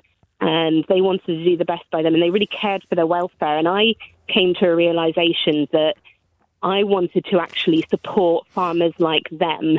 And I like this. I mean, there's a bit that we're late for the news. That's the only reason I'm interrupting you. That and the fact that I interrupt people all the time. But that'd be counterintuitive. I want to look after these animals by killing them and eating them. But I do actually understand exactly what you say. But everything has to die, and I think if we can give them a good life and a good death, that's actually far more important. No, I agree with you. So you're right. It's a very personal journey, and it's an instructive one and an interesting one, and one that I bet an awful lot of people have been on, if not with the extremities of actually working as a vet on a working farm. But it doesn't address the question of why that ideological commitment has diminished at a time when all of the augurs and omens seem to me to suggest that it would increase. Maybe, as Rick in Sheffield suggested, maybe it wasn't actually that deep after all. It's just the only ones you ever heard from were the ones possessed of the very ideological and strident positions. Most vegetarians, like Alex, were either doing it just quietly getting on with it, and not, the phrase we always used to use at the time, is not shoving it down everybody else's throat. 12:31 is the time. Tim Humphrey is here now with your headlines. So I think we might have accidentally stumbled into something a moment ago. When the vegetarianism got appalling PR because the only vegetarians you ever heard from were the ones that were always telling everybody else off. But the average vegetarian experience was a much milder process, and therefore to resile from it, to start eating a bit of meat again, or to change your habits slightly, is actually not as shocking as it initially appeared. The story that prompted my interest in it today is one about going vegan, not improving your health, vegan food being worse for your health than eating real meat. It's not true of all vegan products, of course it's not, but it is a study undertaken at Bournemouth University. The co-author, Dr. Sumanto Halder, a lecturer in nutrition science, said the end products can be high in salt, saturated fat and additives in order to match the taste and texture of real meat products. But she adds, it is clear that, or he adds, it is clear that there are still a lot of opportunities for improvements to justify perceptions of superior health benefits. So they looked at blood pressure, cholesterol, other health issues, and then looked at the diet, and going vegan didn't improve or offer any clear heart benefits or result in higher blood pressure or lower blood pressure than, in fact, they thought it might possibly have put blood pressure up. That's probably because of salt, isn't it? According to a study. So that's why we're looking at it today. Neil Rankin, who you will know off the telly and elsewhere, is now running a vegan food company or a fermented plants company, Neil, but you used to be the king of steaks. Yeah, I mean, I could talk to you for hours on this. What's happened? Well, I mean, talk about your own change. I looked at the vegan food, the products around about 4 years ago, and this is why I got into the space, because they were rubbish, and it was also the sort of processed stuff. And I think largely the whole scene and the sort of bubble of veganism has kind of been promoted by those sorts of products that really just got pumped into our supermarkets and our food system. And this huge thing, and all run by sort of big corporate food manufacturers. I mean, I was this little guy, a chef trying to make these things in a really nice way. Our stuff isn't high in saturated fat. It's really, really low. It's really good for you. It's just made with fermented vegetables. And that's sort of taking off now. And there's sort of, I suppose, the sort of 2.0 version, and people are wanting sort of clean label stuff. But, and what? Because I think with the first stuff, and your company is Simplicity with a Y, isn't it? With two Y's and two I's, SYMPLICITY. And I think what you described with the first rush, and possibly the reason why everybody got a bit carried away, was because it was so convincing. You'd go and buy. I think it's quite cool, though. I mean, it's quite interesting. But you'd buy a burger and you couldn't believe it wasn't meat. So but the second part of that conversation is, well, what is it then? And now we've got to that bit, whereas we weren't there for quite a long time. And when you get to the, well, what is it then? That's when the headlines start appearing saying vegan food is actually worse for your health than eating real meat, like I'm reading today in the Daily Mail. And I think it doesn't answer any questions. I think people want cheaper food, which you're not going to get that with a lot of vegan meat alternative products because we don't have subsidies. So if you took the subsidies off meat, we'd be level, if not cheaper. But at the moment, there's so much subsidies goes into meat. It's like an unwinnable battle, and the meat industry is so big, trying to stop us from calling things certain names and things like that. So, but that aside, I think people just want good food, and they want it at a reasonable cost, and they want it to be convenient. Now, plant-based food without meat alternatives and things like that it's not that easy to do that diet. It's a very difficult diet to do, and I think it's not convenient for people. So they do need these meat alternatives, but what they don't need is these meat alternatives made by these big food processing companies that just make crap for very little money. And I think that's what's sort of driven this, and the supermarkets are now reacting to that because they've seen people just push back off that. They have, and they've withdrawn ranges and taken away shelf space. Was your shift actually more business opportunity, more spotting a space than it was anything born of a Damascene conversion from your days when you were running the smokehouse around the corner from me, and you could go in there and you could almost order a steak by name in that restaurant. You could say, I want that cow that was in that field at 4:10 last Tuesday. Did you have a sort of a principle shift, or did you? No, I was just interested in it. I think from a creative chef background, I was just quite interested in the idea of creating something out of this. And when I came up with this, I thought this was going to be the gold star moment for me. I thought this was going to be, all ticks in my homework jotter. I thought, the press were going to go wild and go, oh my God, he's created this thing that tastes like a McDonald's and has no saturated fat. It's really good for you. But no, it's like tumbleweed. Nobody cares. It's baby steps, though. Tom Kerridge has described your stuff as above everything and everyone else in the marketplace. So it's picking up momentum now, isn't it? It is. But I think the trouble is the whole scene has just been so flooded with this stuff. Yeah. And we get put on the same category as all those other guys. I won't mention them, but all these other companies that are using it, and we're on the same menu. So if you go into one of the pubs, we're in most of the Premiership League football clubs. Okay. We're in the pie fillings and things like that.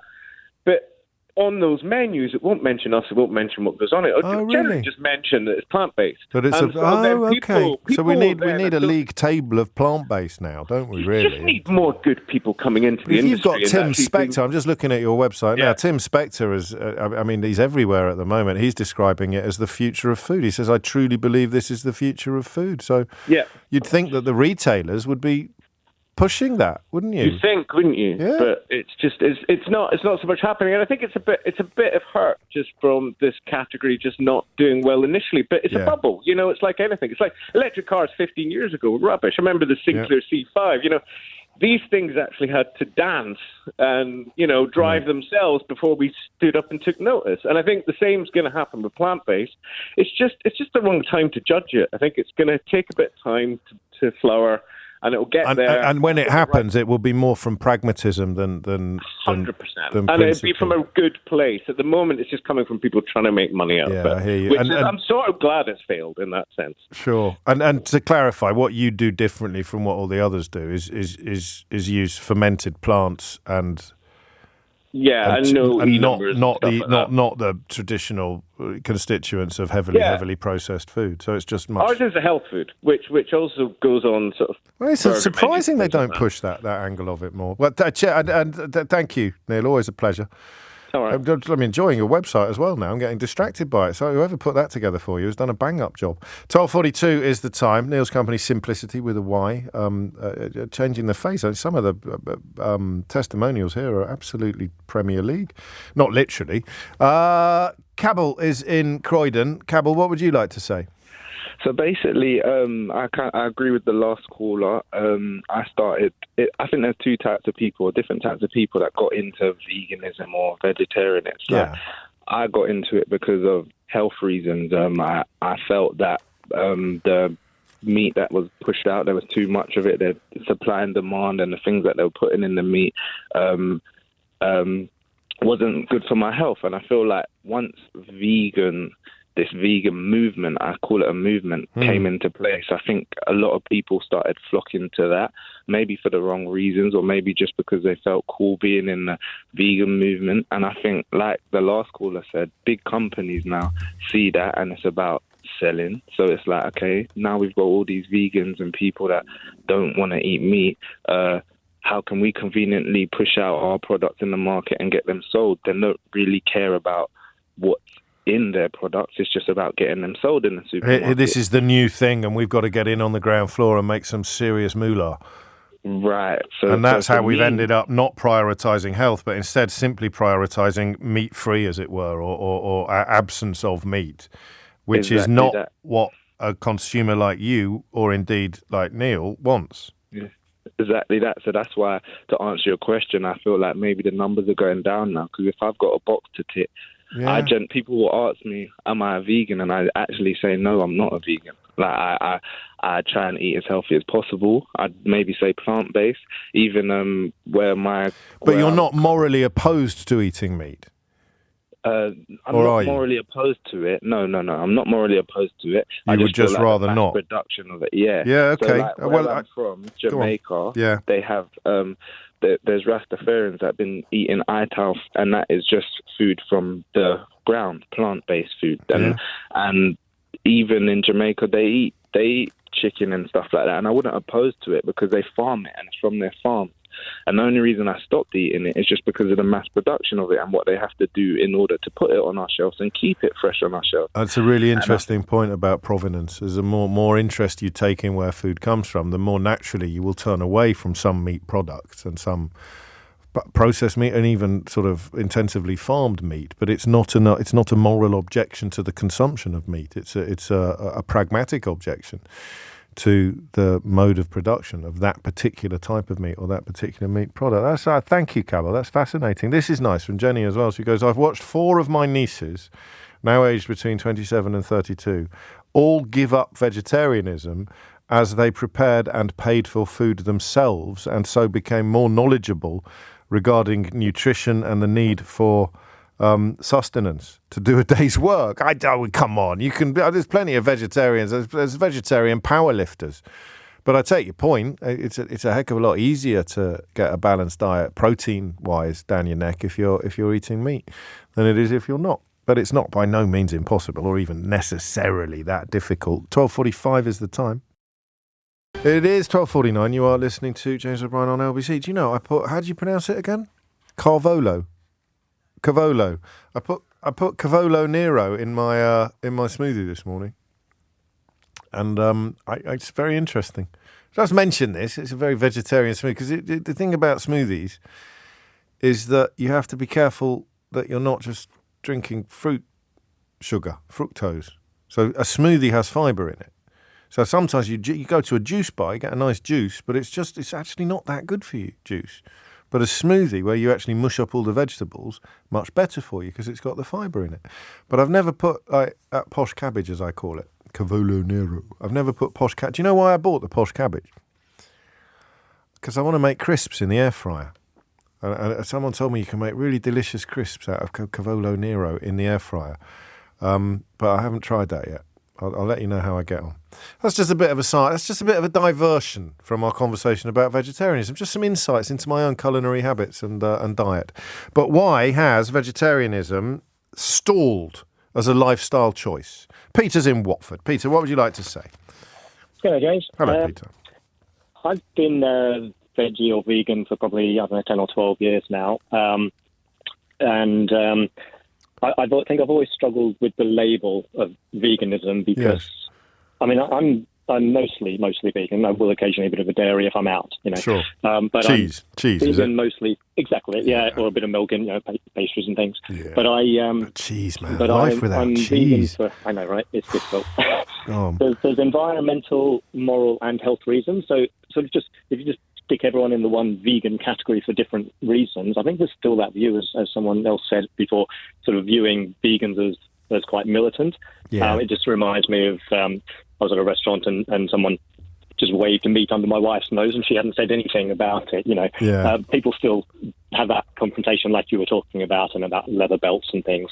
And I think that's the problem, is that simple label. I make my own choices and I'm comfortable with how vegan I am. Right. And I think that's probably more where more people are.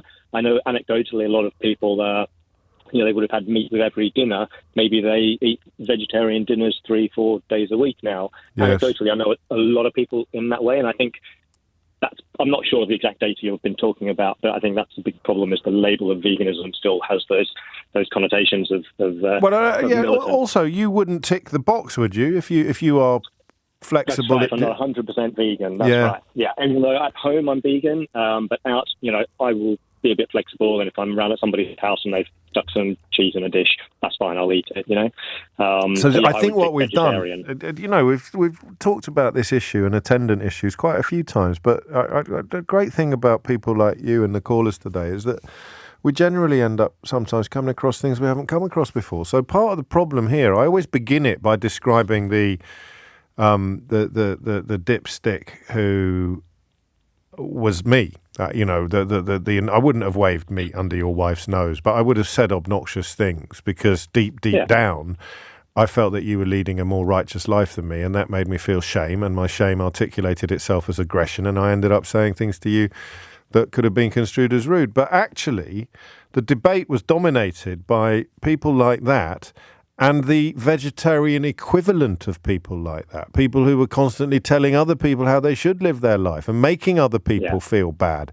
And the normal vegetarian experience would be much closer to yours. I choose not to eat meat, and I also choose not to eat anything that's come from an animal. But if if push comes to shove, I'm not going to make a big song and dance about it at somebody else's house. So So that's part of the problem, is that the debate, as often happens with public debate, it's been dominated by the loudest voices who were not necessarily the most representative. I think that's probably right. That's today's breakthrough, Peter. What do you miss most? You see, is that an aggressive question? No, not at all. I think what you said, cheese has been really hard. And for a long time, vegan cheeses were just awful. But there's one, am I allowed? I don't know. Yeah, of course you can. Of course you can. People will be fascinated. Have brought one out which is the best one I've found in the Cathedral shop. City. And it's okay. But I mean, it's not the same as you don't have the variety. You have mate. I tell you, I went into Paxton and Whitfield the other day on Jermyn Street, and it is like cheese heaven. It really. Even if I was tempted by veganism, I would find that almost impossible. And I have to tell you that Andreas's shop in Chelsea, which I was raving about earlier, was I just got some of the food in there is just off the charts delicious as well. And a few of you asking about Neil's company. I did mention it, but I shall mention it again. It's very straightforward. It's simplicity, but with a Y. So simplicity with a Y, and that is food made from fermented vegetables, the whole range of what you'd expect: burgers, sausages, mince, meatballs, and sauces as well. Really up and down the country now it's available. There's a helpful map on the website where you can have a look at stockists. 12:54 is the time. Karen is in Exeter. Karen, what would you like to say? Hello. Lovely to speak with you. Likewise. I'm a little bit nervous. It's only me. It's only me. You're like my hero. Oh, stop it. Thank you. Apart from the fact that you're not vegan. Yes, apart from... Well, nobody's perfect, Karen, eh? Absolutely. So I've been vegan for 20 years. And during that time, I've seen a lot of change, and I think a few years ago, it was kind of quite trendy, to be vegan. Look, even young children were vegan. Yeah, I was quite amazed. And I did think at the time, I'm not sure this will last, this wave. But why do you think that stopped? Why do you think it's gone into... The thing is that veganism is about compassion. It's about compassion to all living things. It's, But you see, Karen, as soon as you say that, as soon as you say that, people like, not so much now me, but old me starts bridling because I think you're calling me uncompassionate. I can understand that. And it really is about being non-judgmental. And personally, the way I deal with it is by thinking I can't control the actions of others. I can't do that. So I don't look at people. I just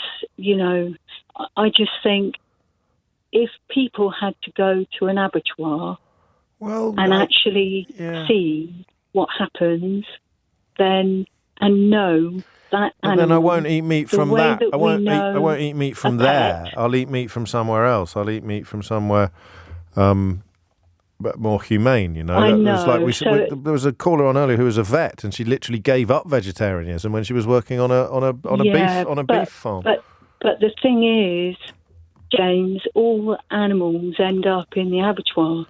They all die in the same way.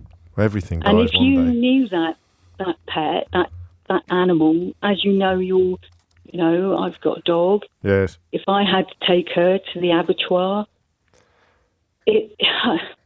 she was bolted in the head and her throat was slit. Yes.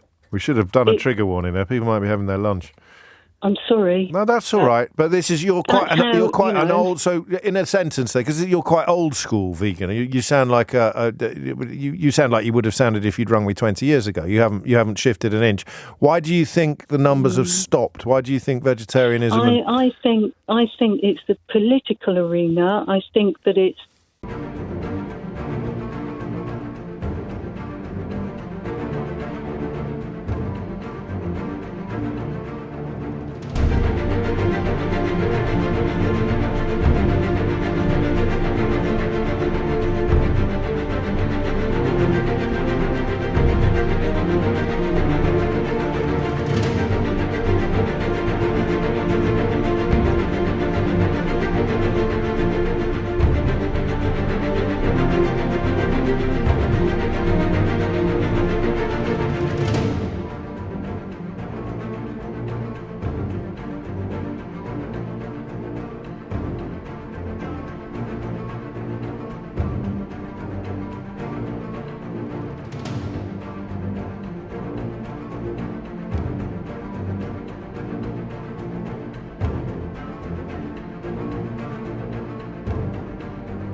The fact that people are that they are struggling. So the As cost, if they're going to the think cost. about being vegan when they can hardly, they're trying to get through difficult jobs, 0 contract hours, all the hard stuff, trying to pay their gas That's bill. compassion. You sound compassionate now.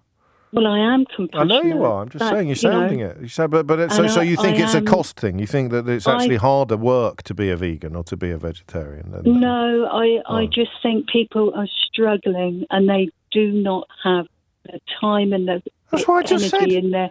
I just said it's harder work. That's all right, Karen. Well, it is. It is. No, I've got it. Anyway, Sheila's here. I've got to go. I just carry on. wanted to say, yes, Dr. Grieger, Dr. Alan Desmond, they're the plant-based gurus, whole food, and that I'm 58 and my blood pressure is lower than the people that I work with in their 30s. Well, you can't argue with that. That's not an opinion, is it, Karen? That's counting. Can I ask you a question? Not younger. Can I ask you a question? Are you ready? Sure, yeah, go. Did this live up to your expectations, this contribution to the programme? Calling Yes. in. Did it? Thank you. Yeah. How lovely. Thanks I'm so much. glad. I'm very relieved, Karen. Thank you. Oh, if you missed any of today's show, you can listen back on Catch Up on Global Player, which is, the official LBC app. You can also pause and rewind live radio there. And if you do rewind judiciously, you'll realise that I didn't make any of the mistakes today that you accused me of, except possibly the James Dean Marlon Brando one, but definitely not the Kirk Douglas Charlton Heston one. Download it now for free from your app store or head to globalplayer.com. Coming up at 4 on LBC, it's Tom Swarbrick. But now it's time for Sheila Fogarty. But now it's time for Sheila Fogarty. But now it's time for Sheila Fogarty. But now it's time for Sheila Fogarty. But now it's time for Sheila Fogarty. But now it's time for Sheila Fogarty. But now it's time for Sheila Fogarty. But now it's time for Sheila Fogarty. But now it's time for Sheila Fogarty. But now it's time for Sheila Fogarty. But now it's time for Sheila Fogarty. But now it's time for Sheila Fogarty. But now it's time for Sheila Fogarty. But now it's time for Sheila Fogarty.